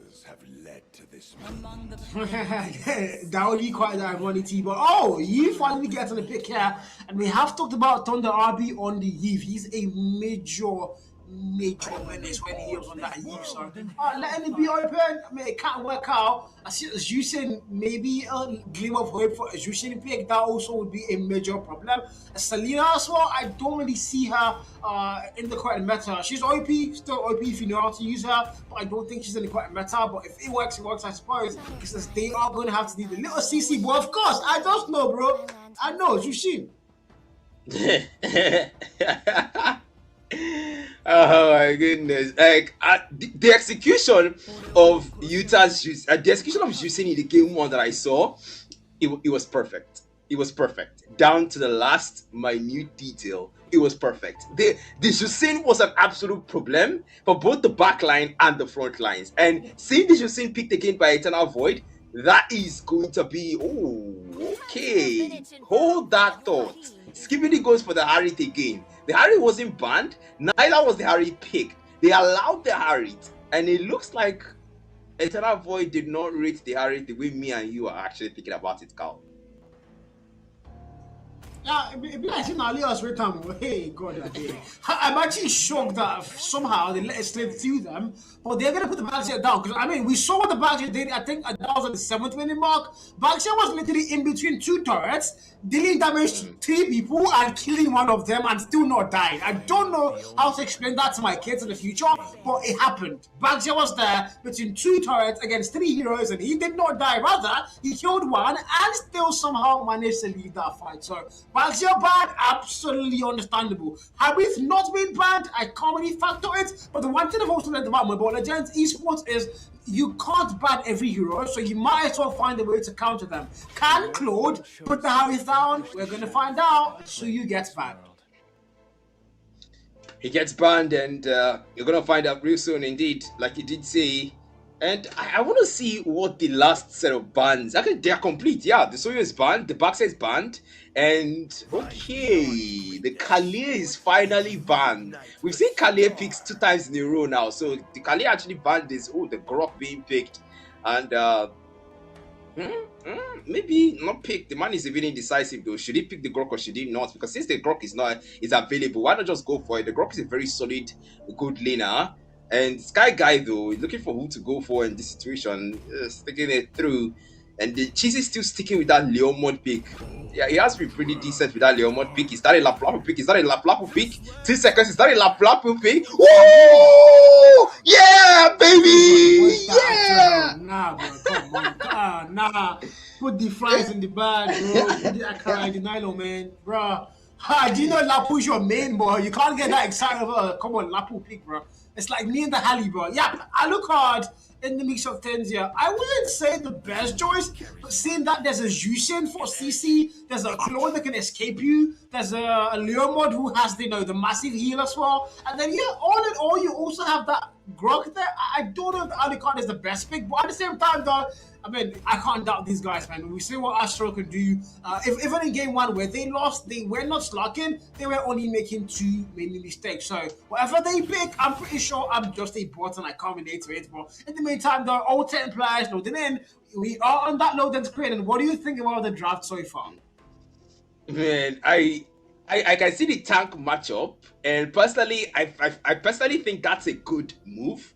Right, putting up a Hylos against the Grok. These are 2 very, very solid tanks. These are 2 tanks that have lots of sustain. The Grok has more, obviously, but the Hylos also, you can't ride down that guy out easily. He has, sustain. And also when it comes to control, Eternal Void also have it because the Grok has control, the Justin has control, and on the other side though, they are not slacking off either. Tondarby is finally on the eve, so you're expecting the reward manipulation. On also the Vicent, you're expecting Dragonoid form to deal some decent damage with the Dragonoid form, the Furious Dive, the Dragon Tail, and Soul Grip, and basically everything that Yuzhong can do when he casts his ultimate. But still, I love the pick, and I'm inclining towards the side of Eternal Void actually when it comes to the draft, man. Yeah, I would say no to that. I kind of counter you and still go for the short pick. I think that they still have the massive damage potential and teamfight potential. The only issue I did see there is the Alucard and the fact that he can easily get CC'd by the amount of crowd control that side of I was about to call it El Cartel again. That's how we avoid that. But in the meantime, though, the farming simulation phase begins when we just go and farm before we start to fight. Indeed, man. You will not be the first person to actually call them Eternal Void or your cartel because man, I personally still can't get it right? I still get it mixed up because you've been a cartel for way too long and then changing all of a sudden, it's gonna take a while for us to adjust really. But like you did say, man, it's family simulation, but look at the gold lane though. We see Voidaka go up against Skibidi and BMI onto the other side. And maybe best bro thrown here because Voidaka is forced to get away with the BMI defensively. Both of them are low though, and it's gonna be who gets the first blood here. But meanwhile, Nagi, he does to continue. And Cheesy wants to interrupt that, and Cheesy is there to interrupt that and draw the first blood, and the Harriet falls, man. Yeah, perfect time to cheese it out. That's going to be a lesson being learned now. Because, yeah, if you're having, you got too aggressive there. You had the chance to put the claw down, no doubt. I do agree to that one. But at the same time, you don't want to get too cocky, especially not in the early game. After you see what you did last game, they're gonna have a bounty on your head, but now they're going through. First kill gets found, and now it's gonna be Yu Zhong, a turret dive, but it's not advisable. But anyways, they're gonna go in, and this might be a kill. It's a literal 4v2, one player to critically low. Grog gets put down, and I can see it might be 2 more players being put down. That's gonna be Lapu, critically low. The chase is on, and they're gonna shut him down as well. But Leomon comes in for the save there. Why did he get one? He's gonna get one, but can he confirm the kill? Can he, Bragg? Yeah, he does. Yeah, he does, man. Yeah, double kill. But look at Voidaka do. BMI is forced to get away and not play that one too risky. I like that. You see, the thing is, in the early games, the Crow doesn't exactly have a lot of farm. If it does, and right now, Voidaka just needs to keep farming and make sure he gets Trinity build in first. Then he can confidently engage and confidently take or push for a kill. But in this situation here, we see the turtle being taken by Cheesy. That was little to no contest on that one. Rotations over to that top lane. But meanwhile, looks like it's a little skirmish on the mid lane here. It's Conquest, it's Lord Grimlex. They're both there poking at each other. It's like 2 tanks, 2 walls hitting each other. But the gold lane, though, boy, Haka toughing it out against one. And that's Skibidi. Already Zaman Force popped and ultimate committed is a 3v1. And I love Skibidi's situational awareness, man. He pulls into the ticker one. Yeah, it's right. So you don't want to get. We talked about that, especially if you're Harris right now. You don't want to get too comfortable because you know what you did last game. There's going to be a bounty out for your head, so you want to play a little bit safe. Except you're sure there's nobody else close to you, and you probably have backup. But now we're going to is that AFK? I don't think it is because I've got no idea what Grok is doing there right now. But now they're going to go for a full-on dance, and Harris comes in. Harris comes in. Grok escapes that one barely. There might be a chase, but I don't think like that. Claude critically low. The chase still on. Who's going to fall first? The answer is going to be Jushin. He finds the kill. But Claude goes and Harris gets put down. And finally, somehow, Harris is not doing the damage we expected. And now it's going to be Lewin for the chase. Alucard also gets put down. And finally, Eternal Void are starting to cook. They are cooking, man. They are absolutely cooking. And Astral, what happened? Because this is not how I thought that team fight would turn out. You started that we see a lot of situation with both these teams when it comes to their team fight dynamics. Astral, most of the times when they engage, more times than not, when they engage, there's usually a counter engage from Eternal Void, and that counter engage usually leads to team fight advantage on the side of Eternal Void. But then, okay, Ethan Rampart, okay, that's a Phantom City committed there on mid lane, Grimlex. I like that. He did not over-engage. He did not over-commit. He knew that was not worth a fight. The turtle was about to be spawned. He pulled that back and waited until that turtle spawned. So that will lead to them having the option and having the chance to contest with their full numbers. But then Jusine on the mid lane brings him back, and Voidaka takes out Skibidi on the top lane. My goodness, settles the score. And now the open tier 1 of the gold lane, maybe not, because Nagi is there. Lord Grimlex is there as well. They might want to stop the man, and he pulls back and a free turtle over to Astral, because where are the numbers from Eternal Void? But the Harith is not a Harith in the game. Like, we have been shut down. They talk about if you don't want to ban the hero, you might as well find a counter. And right now the Claude seems to be perfect counter for Harith. He's putting Harith down in every way possible. Now they're going to it's going to be Lapu and Leomo. The turret dive against Yu Zhong. I don't know what the odds are to win that one, but now he's going to go into Dragonoid form. Can't get a chase on, but I don't think it's going to work. Actually, I lied. It's actually going to work. Why get the first kill there? Why is he backing on? I've got no idea. Just comes in for support. It's also going to be you. Can they get the first kill? Yes, they do. And if you're Leomod, you have got to back down. You can't take a 1v3 for a direct defense. Maybe it's what he wants to go and do there. You shall now for a chase. Hylas goes there small, and he's not too critically. No, the horse comes in for clutch there, but I don't think he can do anything. So definitely a direct down.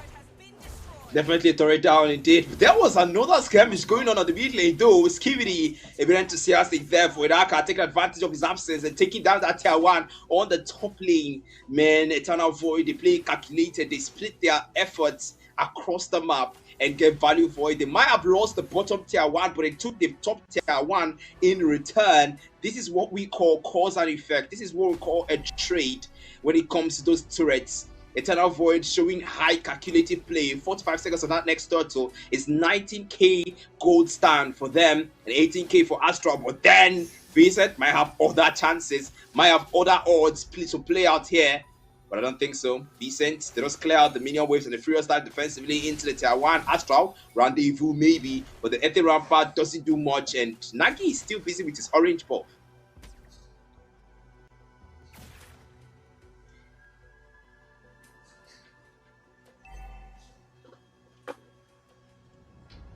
Okay, now we go forward and we continue here because this is exactly how we want to see things go. Eternal Void, can we still make it work? Can we still do this? Eternal Part does commit there until that mid lane. They bring back Lord Grimlix, and then the consistent CC from the Jusine is exactly one of the reasons why I personally would prefer to ban this hero more often than not. But look at that top lane though. There's an engagement going on there as Skibidi. I like how he did not force that. Zaman Force is able to get away, but it looks like he want to re-engage on Darby though. Void Blast with Void Crystal, it does commit there, but then Free Thought 2 over to Eternal Void, and there's little to no contest from Astral. Yeah, I did lose part of that. They shot us in Nigeria, but in the meantime, we're back to the game. 7-6 though. Games are closed. The goal count also very close in my opinion. Astro again. This is the very first time they started slow. The last 2 maps they started well, finished one and well. Did not finish one and well, but this time around they seem to be starting a little bit too slow, and they might have to correct that because the Eternal Void look like they're starting to get that farm off, and they could actually bank on it. In the meantime, the marksman Harith finally has gotten a kill. Claude has definitely outperformed and outslayed Harith, so in the late game we're already looking at Harith not being a major problem for cause in the start of Eternal Void. But look at that fight come through, Black.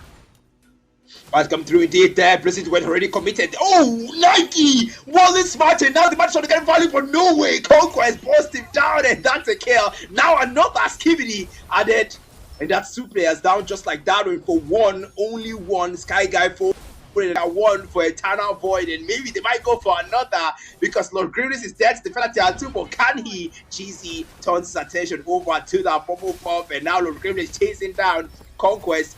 Now Phantom Steed is able to get it in, and Vincent commit there with Furious Dive in the Soul Grip, and now they bring back with the Lantern Flare, but the Black Conform committed defensively, and Cheesy chasing the one down wants to get the kill. Phantom stop with Phantom Charge, but now a re-engagement again from Vincent might just be his own grave, and Vincent falls. Utah takes him down. He should have just gotten to the base, man. I don't know, but Grog goes in, and that might be a kill. Hylos, of course, too chunky for that one, but Alucard dies. A free double kill. Obviously, Alucard, perfect timing by Beast middle name. Takes out 3, might get a million there, but now Claude comes in for the clutch. He can't do anything ultimately. Alucard, freaking timing. Look at the flank. Look at the perfection. That is how to freaking make it work in your favor, especially for the fact they started slow. And now Alucard goes in for a chase there, and the dive, and now they're going to do Claude. He says, not today, but somehow Harith confirms the kill. It's a freaking wipeout. Oh my god, the shield generation from the Chrono Dash. The shield generation, he used that to outplay him.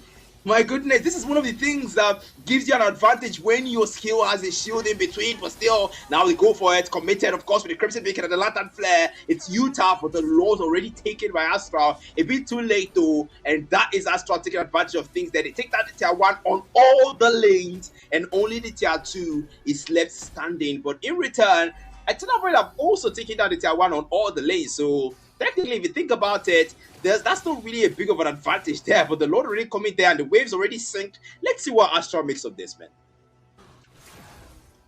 Yeah, I mean, this is what we talked about. Astro, they know how to play the game. They started slow, but now they're back on the lead. Gold count in their favor, kill count in their favor as well. So if you're trying to avoid right now, you're being outslayed and outplayed right now by the side of Astro, and you can't afford to let that happen. They've won one map, and they're looking for a reverse shift. Now, the line goes in the bot lane there. A change might come through. High-risk now drops it. Yushan goes in. They might get one kill there, Lisboa. If you're trying to avoid, you don't want to take that fight. You might have to go back down, but Claude is still there. He's trying to put the Lord down, and there's not going to be a team fight in this one as the Lord gets melted, but at least the 2 turrets have fallen down at that bot lane.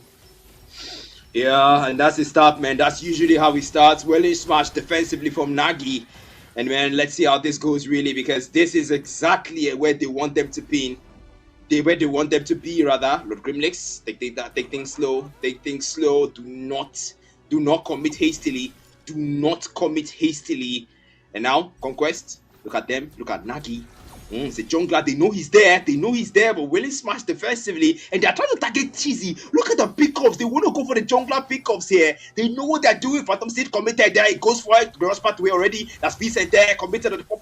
Oh no, Vincent. Lord Claimless, and now they go for a full commitment there with the president to win. And Tonari first the fight floor. Now he used a fight full of his own, and of course, they chase him back into the face. Look at Vincent. He enters the face and they puts out Cheesy, and now Nagi. Somehow, Astral, they might have counter-engaged, but they took 4 players for 1 in their favor. 54-second start load. There's time for Eternal Void to respawn, but what was that team fight?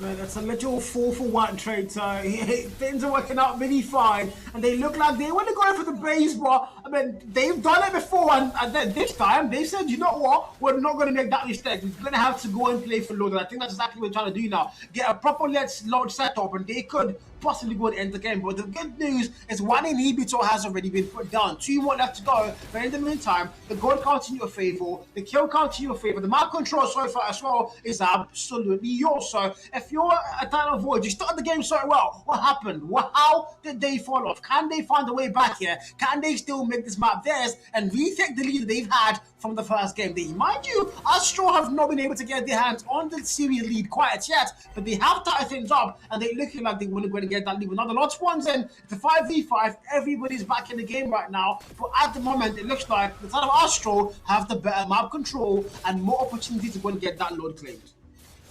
More opportunity to get the load cleaned, but then they might want to let this one be. Maybe not, maybe should. But I don't think they can, man. I don't think they can contest. Nagi just take out the Lord and Astral. This game is actually moving a lot faster than we saw the last one, honestly. This is moving a lot quicker. You know, we saw the first game or the second game drag out to almost 30 minutes. And now we get to see this game drag out to less than that.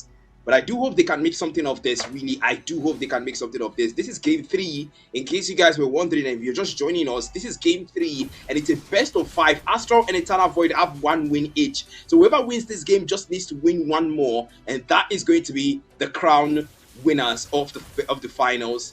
And still, the Lord comes through and the lyrics are synced. Let's see how they play this out, man.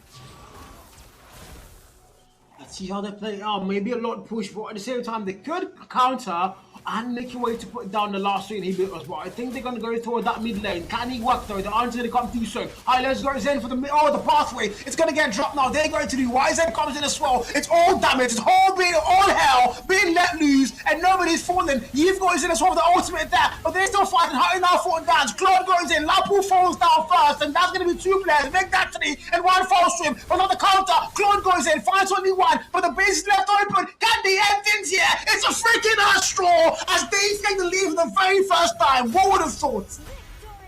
Woo! I am stunned. I am stunned, genuinely.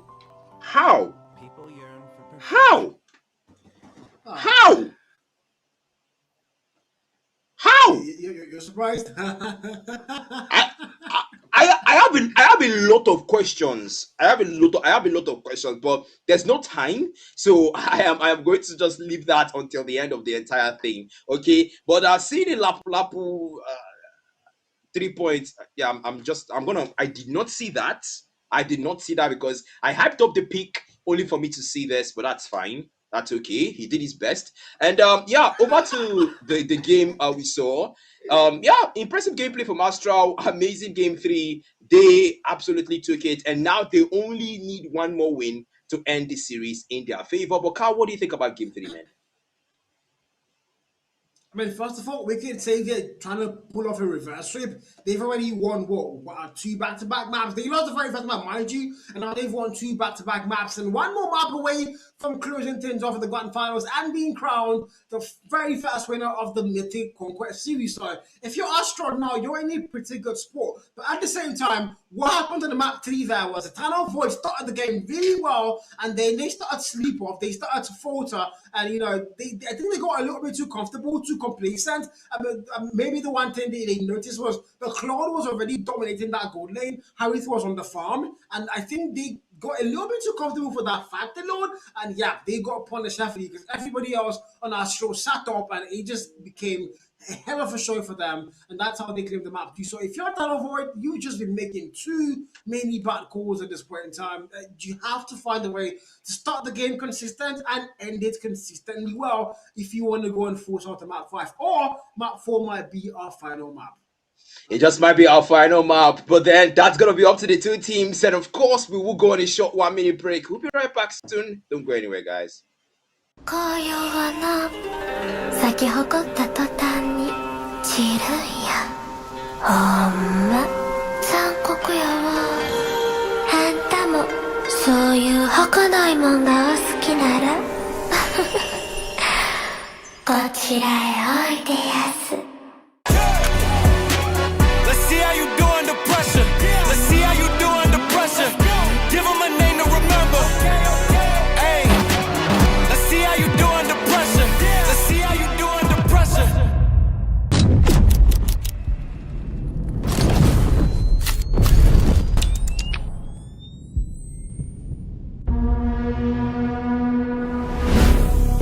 Hello, welcome to the Campus Game Fest 2026 happening live at University of Ibadan. There's so much activities going on today, games, fun and music. Come, let's have fun.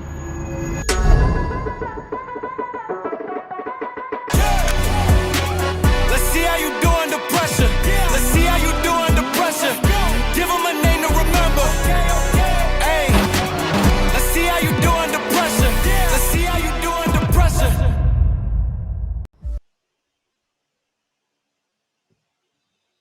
Yeah, that was a very short break. We did not like. We promised you a short break, and we're back for all map 4. But in the meantime, though, we didn't get to see the stats for too long in our production. I am hearing there was a Joker. Now, wow, hey, Black Matter. I That's was on Black Matter's favorite hero. You know what, guys? I have a very weird theory, but while we're casting that game, I noticed that my co-caster's voice changed. So I think Black was the one playing, and the player was the one casting. That was not Black casting, guys. That was who was that? Was it Conquest? No, Conquest was the Grok. But he wasn't. Now Black did play that game. That was Black, so that's why he got choked, guys. I am convinced that was Black Matter played the game, guys. That is why he's so shocked. No lie. It's one thing when a hero that is not a hero you connect emotionally with is played. And then it's another thing when a hero that you actually hyped up before a match is picked, and then you see the performance, and then you see the results, and you see the crest, and you're like, all right, yeah, I'm not even gonna get into that. Me and I will DM you later. You will talk, no problem. I will be in the DMs. I'll be in the DMs.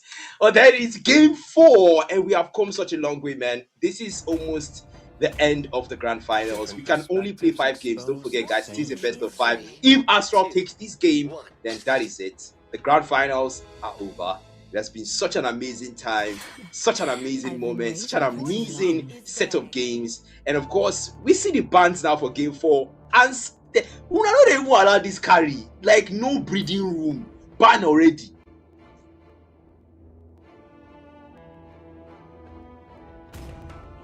There we go. Kyrie hasn't put down. Marcel is not getting put down. My brother from another mother. I've got no idea why they don't want to let me enjoy Marcel's gameplay. But he's not going to find any value. Also being put out right now by Eternal Void, and this is more of a 10 of what Eternal Void banned around this last game. This time we're going to ban around this. They banned regime. This time we're going to. I mean, they just banning the exact same heroes in repeats. Virgin once again gets put down, and one more ban for the side of EA, and we go to our first picks. First picks now, that's what's going to determine 60% of the game, and let's see if that actually determines the 60%. If you're Astral, you're sitting comfortable, you can actually afford to play, but you don't want to play with a team like Eternal Void though. So try and end things now. I love the respect. They finally honor the Harit, they banned the Harit, and Eternal Void say, yeah, we don't want to deal with that anymore. They also banned the Utah's Jusin. So that's actually quite interesting because it was actually an advantage on their own end. So them actually putting it down, we'll see.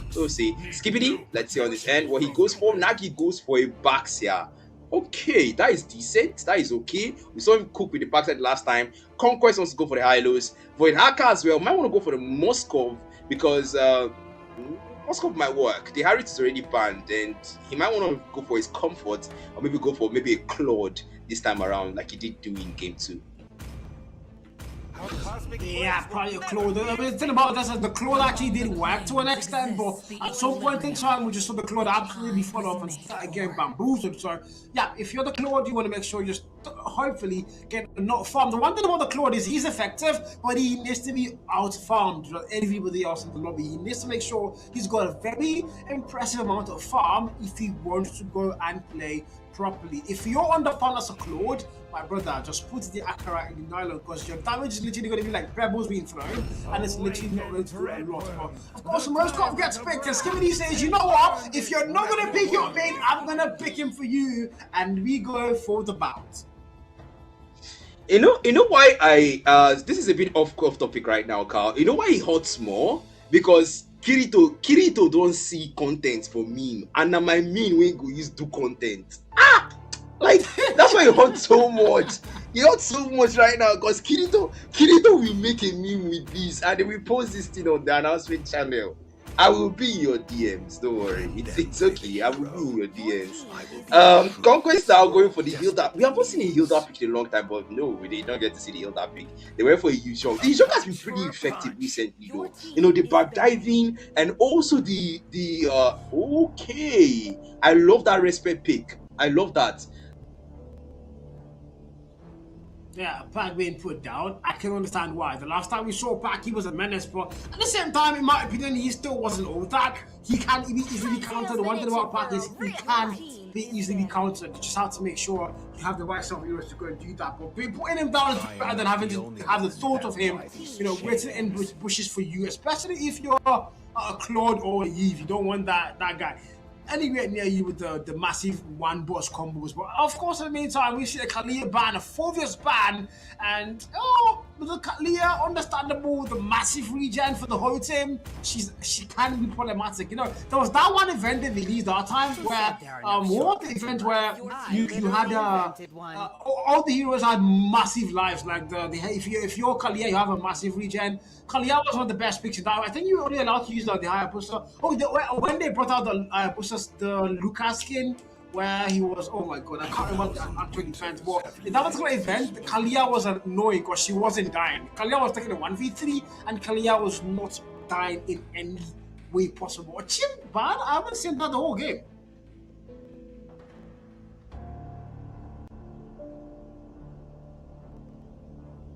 Is black? But yeah, you guys in chat, please can somebody help me? If you guys remember that event, there was an event like that. I've forgotten what the event was. I've forgotten the name of the event, but it happened to be all the heroes had way more extended lives. They had way more damage. They had everything. Can somebody please tell me which event that was? And Kalia just couldn't die in that particular event. But of course, her Harley pick finally. Now we see why the Harley got banned earlier on. Oh, I jinxed it. I freaking jinxed it, didn't I? But Hylos and Benedetta are getting picked up. Bagze Jungle once again. The last time we saw Bagze, he was a problem. And looks like he's going to appear once again to be back here. And of course, we see a Leo mode in the mix of things for the regen. But Bagze kind of counters him though.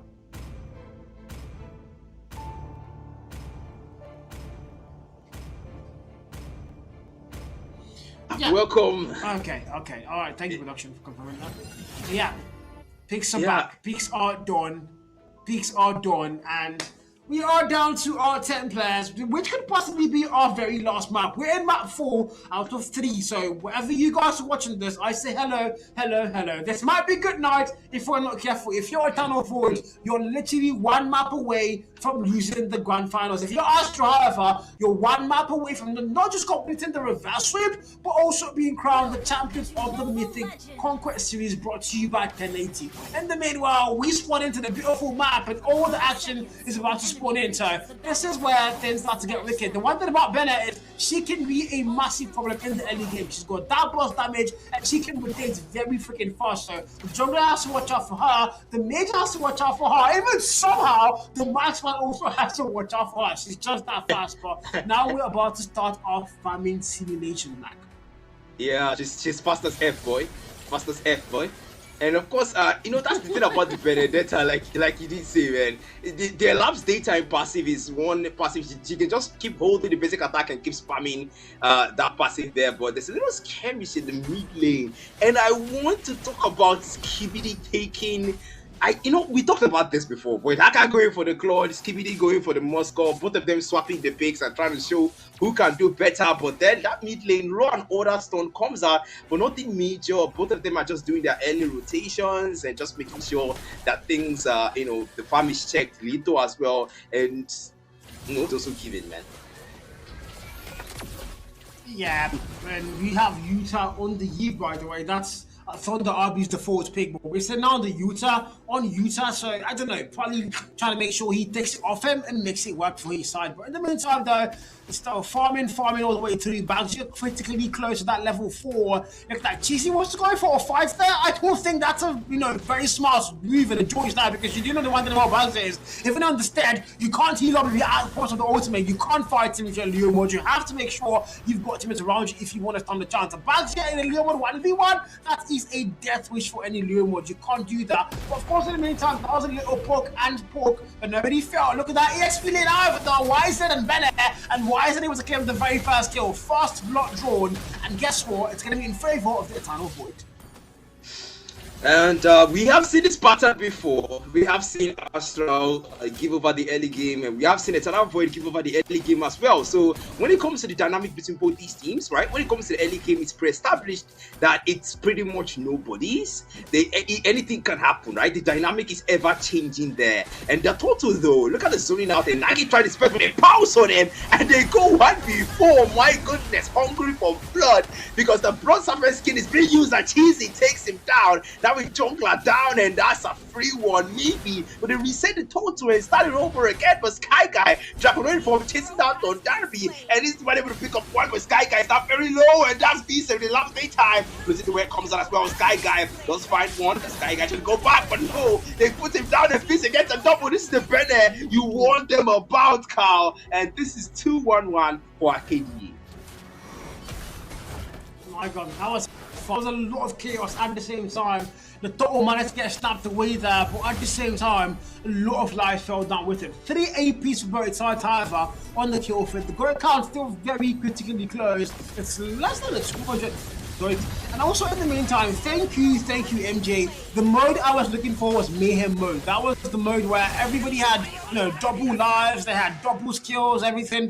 Kalia was literally the one hero everybody wanted to go and pick, because she literally could not die. So thank you MJ. But in the meantime though, 2 more players just fell. 5-3 now, and Astro are right back on the driver's seat. Yeah, right back there, man.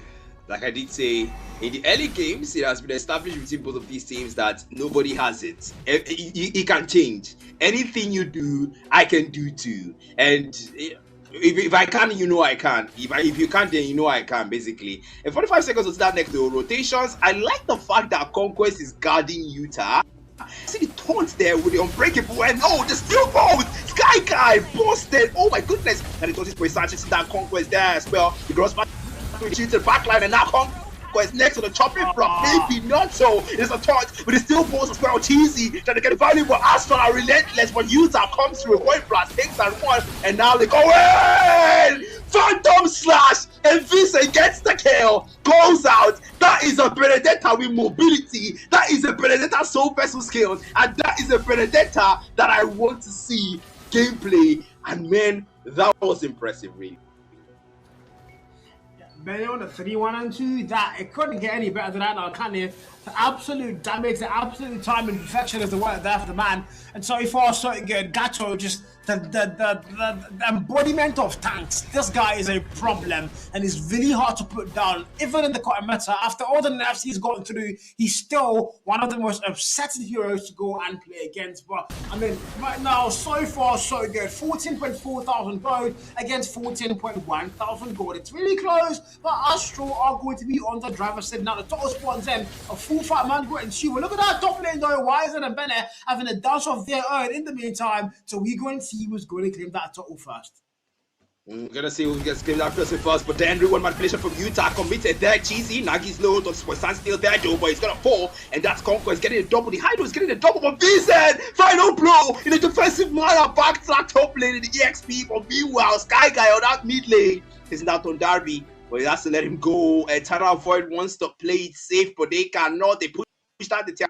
They want to go for it there. That's good. The dive in. Conquest, I don't think that's a wise move to make, but meanwhile, on that gold lane, down bottom, Void Hacker, CBD, it's a 1v2 there. Oh man, jeez. We're gonna be right back, guys, while we resolve things out on the stream. Yeah, pretty much we're back. Let's see, we're back.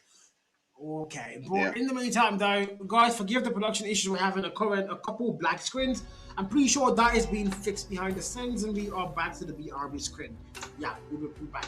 Oh, we're back already, guys. We're back. No, I have to give a big shout out to production, man. They are doing things as fast as they possibly can to make sure you guys have a seamless view experience. But yeah, Black, so far so good. Astro look like they have to be locked in. Do you think this might be our last map?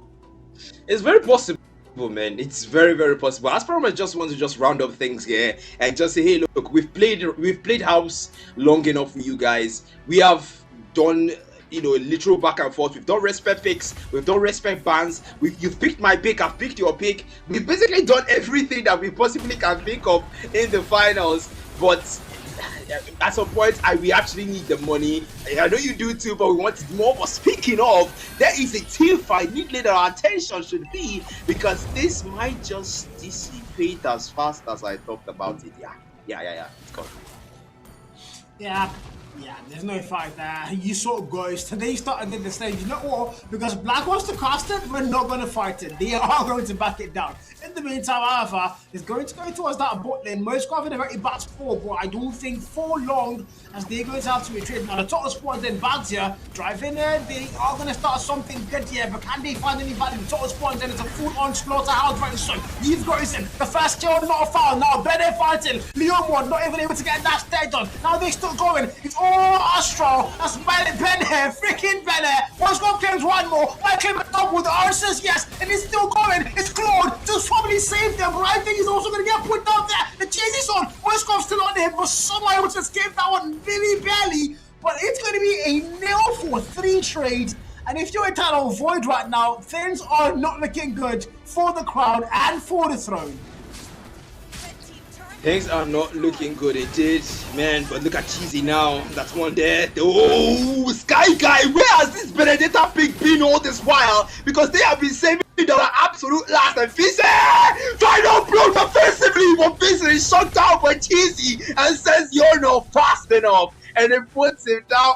Oh goodness, I almost thought that man got away. That was super close, but 2 for 2, a perfect trade for both teams, man. Man, that was so good. Better with the defensive ultimate there to try and get away, but Leon would say, yeah, but not this time, but not this time. Able to clutch it and make it work. But in the meantime, 13-9. A 1,000 gold lead exactly on the board at the moment in time. So if you're Eternal Void, you're not too far away, but now maybe a gold lead can. Moskov backs it down. They go through. Either way, they want to fight him. And it's a 4v1. There's no chance whatsoever for escape. And of course, they are going to put that man down. If you're Astro now, you've been put on notice. You've been called out. Can you defend the turret? I think the answer might be no. We have reinforcement coming to the better, so he can get it back correctly. Can she get the ultimate? Can she take anybody out? The answer might be yes. Gato goes in. First kill foul. Lillian finds one more. Why is it coming in for the clutch? And for the hell, Lillian claims a double kill there. Bennett's still there. Why is it coming in from somehow Astro? They came late to the party, but it's still their freaking party. It's still their party indeed, and now running for his life is Cheesy there. Now Breakable doesn't able to pick up anyone there. The Lord is as well for the taking. Cheesy don't even have the HP to contest for that Lord. It's Astral in game 4. We might not even get to a game 5. They keep up this pace because 2K goal lead, 3 kill difference here, and the build's already saying everything we need to know when it comes to the damage being dealt. Of course, so far Astral holding the rod and holding the wheels to this game, this BO5, and this Benedetta might just be the ace of their sleeve, because 527 is a KD that we did not see coming when she started. I can't lie, I did know Brenna can be problematic in the early games and she can rotate very fast, but I didn't really see her dominating the team fights and making sure that the side of EA could literally do absolutely nothing. But in the meantime, though, good sport to be in. She can get a kill there. Claude did see her. I think she has to go and back it down. They might go for a full team fight once again, but EA are going to disengage. That's not the fight they want to go and take right now, but look at them go. Oh, somehow, Claude, Bennett, critically no, she might get put down, and she is going to get put down. She did a little bit too much there. And she's gonna get punished now. Claude goes in. They're still fighting. Moskov comes for a clutch there, but Claude finds a double kill. Lilio gets put down. It might be a triple. Gato's in a very bad spot. It's a 3v1. Gato doing all the tanky damage we know him to go and do. But Hilo says, none of my freaking watch, boy.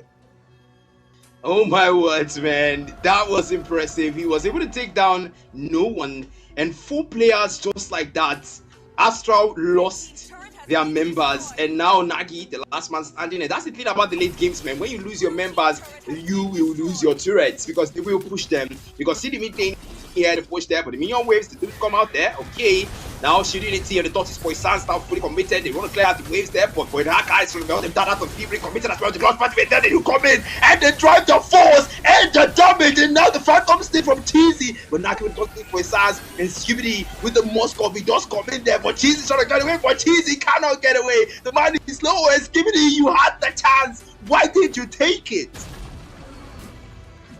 I mean, this is the late game, like you said, Black. The one thing about late games is you want to be a bit more tactical and a little bit more calculated. So he might have gone for that fight, but there's a Claude and a Leomord who's low. But at the same time, you know how Leomord can be if he's able to get the S1 connected on you. So, I mean, the best choice Moskov made there was probably backing down and disengaging for the Lord, which is going to spawn in the next 40 seconds. You don't want to be dying at this point in the game. Because like you did say, if you lose members, you're going to be losing turrets. And that's one thing Astro can't afford to do. They don't want to get comfortable. The last time we saw them make mistakes on map 1, they made too many calls that were too wrong and he affected them. And right now I think they're making good calls, but at the same time they don't want to get too cocky or too comfortable. Hylos now goes in. A lot of damage being done to that man. He's got to back it down soon because the Lord is going to be spawning in less than 15 seconds on that clock.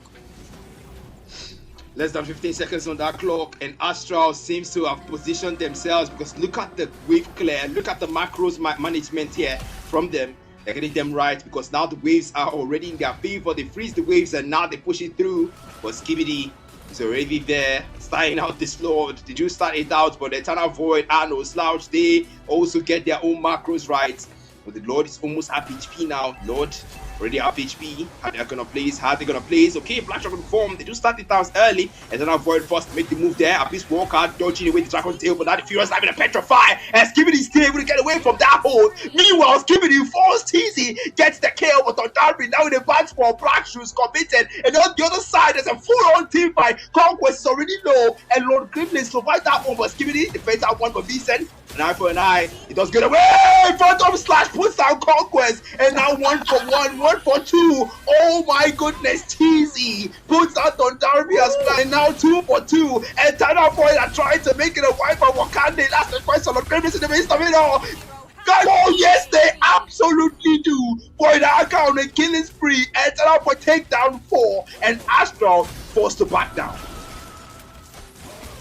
Yeah, 4 for 1 trade there. Not the best call, not the best outcome possible, but now they're going to get a free load. That's it. The mistakes you talked about, they started to manifest again. You can't afford to let that happen if you're Astro. You want to make sure you're making no bad calls because everything now is all down to this one. It's the grand finals. It might be the very last map for Astro if they can close things off here. But if you're EA though, you're banking, you're counting on the map 5. You have to force a map 5, and you can only do that if you go and claim this map as primary call now. Finally, our very first post. Gracias Grand Finals, wow.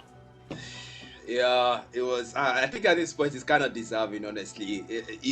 I mean, not having a single pause for 3 games in a row. Wow, that's nice. Okay, I'll take it. I'll take it. It has been amazing so far, man. It has been amazing.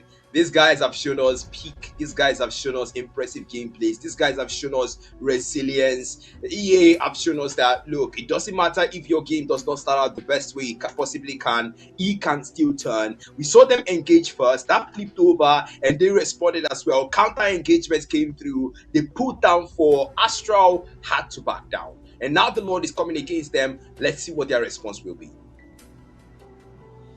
Yeah, but I couldn't have asked for a better grand final in this game. You know, if the fact that scoreline tells you it's 2-1, I can assure you every single map has been close. It's literally been neck and neck, and all down to a minor couple challenges here and there, a couple minor mistakes from either side, and then the other side just goes and banks money. We haven't seen a game that has been a total blow off, and I could ask nothing more of a grand final of the Mythic Conquest series. This is literally grand final, and it's, my god, been amazing so far. But I mean, if you're a Town of Void right now, you look like you're back on the driver's seat and you want to stay there. You want to force them at 5, and so far you're looking like you might be able to go and make it happen. The pause, I've got no idea why they just demanded the pause. Mind you, it was either.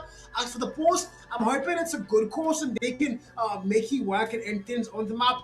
Like, if you smile again, I will tell you what's wrong with that, bro. Why are you bloody face, bro? Nah, it doesn't fit you, bro. Nah, please smile, bro.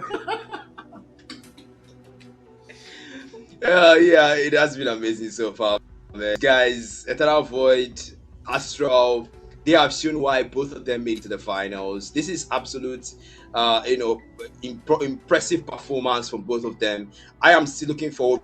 We get pause and let's get back to the game, guys, because this is going to end soon. I can already smell it. Maybe with this Lord, may not be with this Lord, but at least when you get to moments like this, you know that the win is just resting a single mistake, because now they clear out all the tier 2s on the mid lane, on the top lane, and the bot lane as well. The mid lane is the only one standing right now, and can they melt the slot fast enough, or will they be overrun? Because team fighters break out now and they go in straight up cheesy. They want to mess them down. Nagi in a bad spot, already low, and they want to take him down into 1v4, but it's creating a distraction to lure them away from the base. And oh my goodness, the Shield Unity has that speed to run away, and 3 players are already distracted. What a play! Right, this might be the smartest IQ play I've seen in my life, and the fact that EA fell for it, I don't know what to make of it. How on God's green earth are you chasing bags here? If you kill him, what happens? They could have pushed turrets, they could have pushed lanes, but they said, you know what? We're gonna spend our life and our goals chasing the bags here. Why on God's green earth did you do that? That would happen a 10,000 IQ play from Baghdad there, and it definitely worked. And right now, if you're EA, you have to ask serious questions. Why did we do that? We could have just pushed lanes or, forced the fights, claimed a couple more turrets, but yeah, I don't know what that was. In the meantime, however, though, 19 at 19 on the kill feed, 48,000 gold, but 50 in favor with Town of Void, as they do have the gold count in their favor there. They do have it in their favor, indeed, man. Things are starting to look very good, but look at the builds, though. The builds we are seeing here. Ice Cream 1 reported. Looking at the Moscow build, Trinity completed for the Claude, Trinity completed for the Moscow as well. Both of them already in a comfortable place to engage. You see the Chase Light Squadron bought by 2 players consistently, and that's not actually understanding because of the attack speed on Skibidi. That is not a joke. And now 50k lead. Actually, no, 50k gold stand for the other side and 2k gold lead here for the side of EA. I do hope that this that is coming, they do not get distracted by the backs here. Yeah, but once again, we go through. This is going to be a full-on fight back here. I've got no idea what exactly he went to do there. You can see how tanky that man is, but why is he starting to put his fight a little bit unnecessarily? And he's going to absolutely get melted down, okay?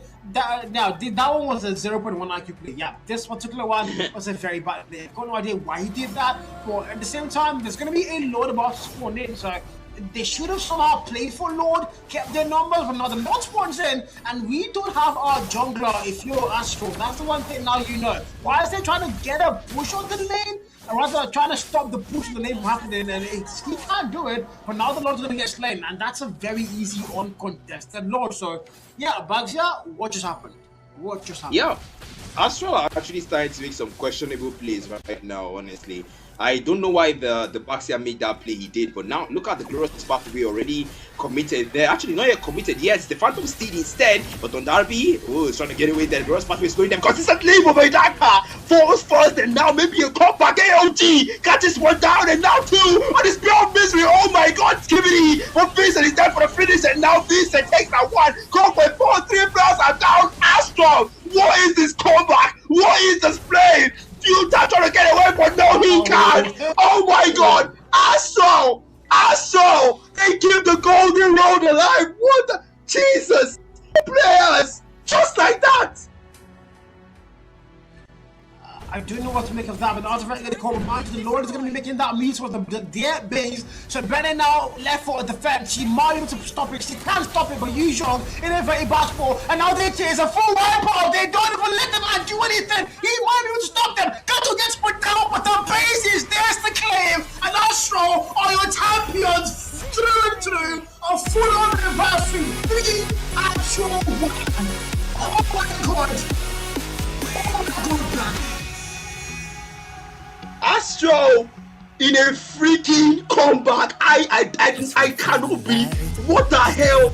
They made questionable plays and somehow that ends in the end. These guys still made it work. 4 players down. Eternal for not see that coming. They engaged first. Astro engaged better, and they showed them what counter engagement just can't do and its potential. My hands are on my head because I cannot believe what I just saw, man. Jesus.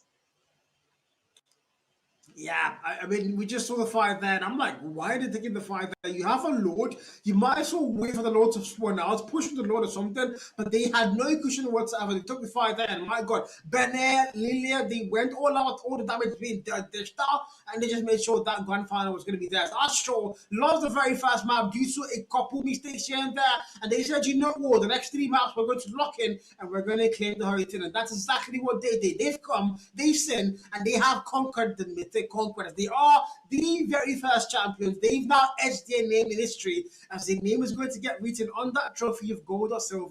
But in the meantime, my God, that was an amazing play towards the end. And if you're Eternal Void, I don't know, hard luck it might be, but just not their day whatsoever, man. Not their day. I saw a comment right now, man. I saw a comment and it's baby saying, believe this. I can't believe it either, baby. I can't believe it. Astral are the champions. The Mythic Conquest Q1, they are the winners. And the 100k prize pool will go to them in its entirety. Impressive in performance. They might not have gotten that, but they took the win. And that in the end is what matters. 3-1 win, 2 games ahead. And Eternal Void, I don't know what happened. Should they have waited for the Lord? Or what do you think, man? Should they have waited for that Lord? I mean, the basic thing you want to do if you have a Lord is you wait for the Lord, especially a 5-man team. They were, I think what happened there when they were trying to chase a kill, I think it was Brenner or Liga. I didn't really see what happened. That was way too fast. But I think they were trying to chase a, and that cost them the whole game. You have a Lord. The best thing you can do is push behind the Lord. The Lord takes a lot of damage for you, and you can dish out whatever damage you want to do to the opponent team. So the best thing you want, I mean, even this is like basic ranked and classic knowledge. If you have a Lord, you wait for Lord and you push with Lord. The only time when you don't push a Lord is when you're very sure that you can push other lanes together as a team, then you can let the Lord do whatever damage he wants to go and do in a different lane. But other than that, you want to stay together and try to end the game with the Lord. So I don't know what the idea for them that was. That was an MJ level gameplay for Eternal Void at that point in time. But yeah, it is what it is, and they have lost the crown and the throne, and it is what it is. Astro are your deserving champions. They are deserving champions indeed. Congratulations to them, man. Of course, that is all we've got for you guys tonight. The fun has come to an end. We have come to the point where we cannot proceed anymore from. Shout out to Monster Energy and 1080 for sponsoring the tournament that is the Mythic Conquest. Shout out to 1080 Production House for producing the streams, the assets, every glossy texture, quality image you see, graphics you see is produced by the 1080 Production House, guys. Shout out to them. Shout out to our casters, myself, Black Mata, and of course, guest caster Carl himself for being here tonight to cast the grand finals with us and see what we all just saw. But then, any final words before we close this stream here, Carl? I just want to say, Astro, thank you for making the grand final cast worth it. The Eternal Void as well, they might not have won, but you can see how close the scoreline was in every single map. It never was a blowout. It never was an absolute demolition course whatsoever. In first game, or just for those little mistakes. But it's the making of champions. You have to tell stories like this. There were games where I made these sort of mistakes. Hopefully, though, however, in common events, in the coming maybe champs, if we do get a chance to Mobile Legends maybe next year, maybe hopefully this year, who knows? If we do get champs, these are mistakes that you can't afford to make if you want to get a champ slot for your side. But yeah, in the meantime, though, thank you to everybody on the stream who turned out in their numbers. We have over 7 stream at some point in time. So big shout out to all of you on the stream, guys. Thank you so much for coming to support. God bless all of you. And see you guys next time, except MJ. See all of you guys next time. See you guys next time, guys. Let's see how you do under pressure. Let's see how you do under pressure. Give them a name to remember. Hey, let's see how you do under pressure. Let's see how you do under pressure.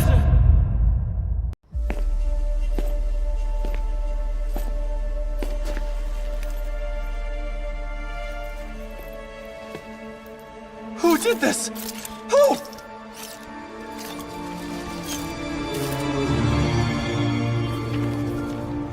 Halt! Stop her!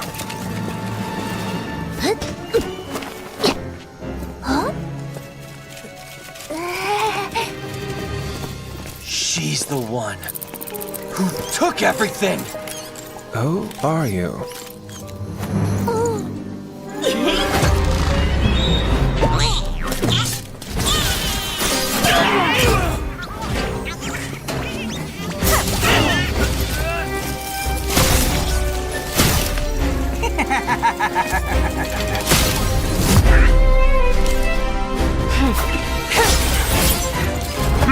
Wait!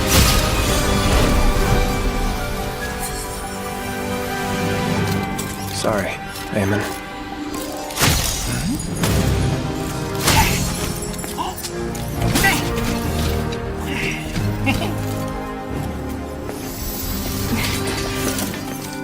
Is this yours? That was my mother's favorite doll. Mother.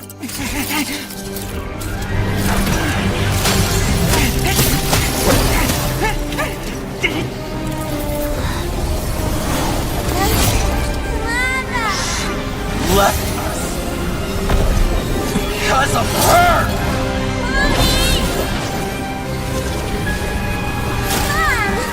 We were forgotten. No. It's not her fault. That was Mother's choice.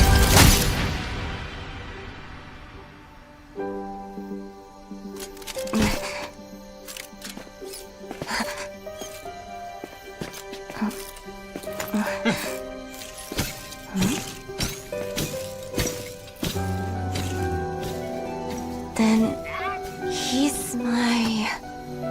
Give it time.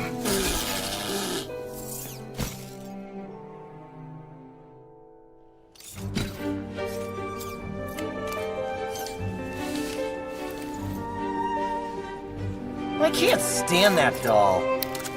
But it's us.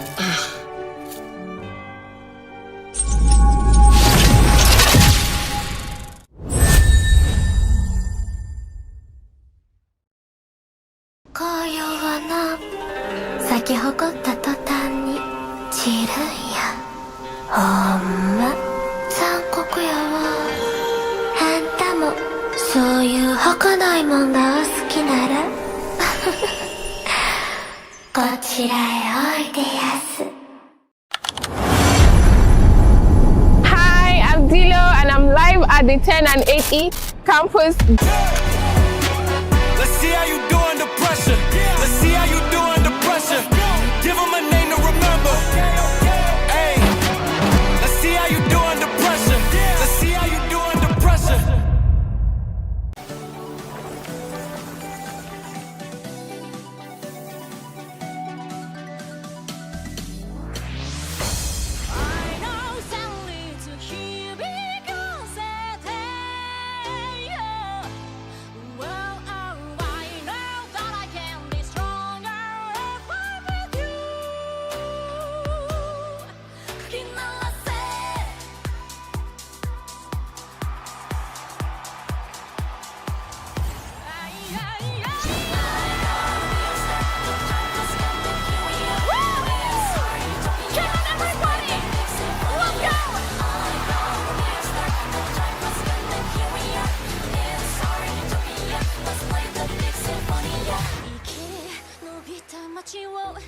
抱く空は青く無垢に僕ら見下ろす残る傷はとそれは経験と成長重ねた印一人じ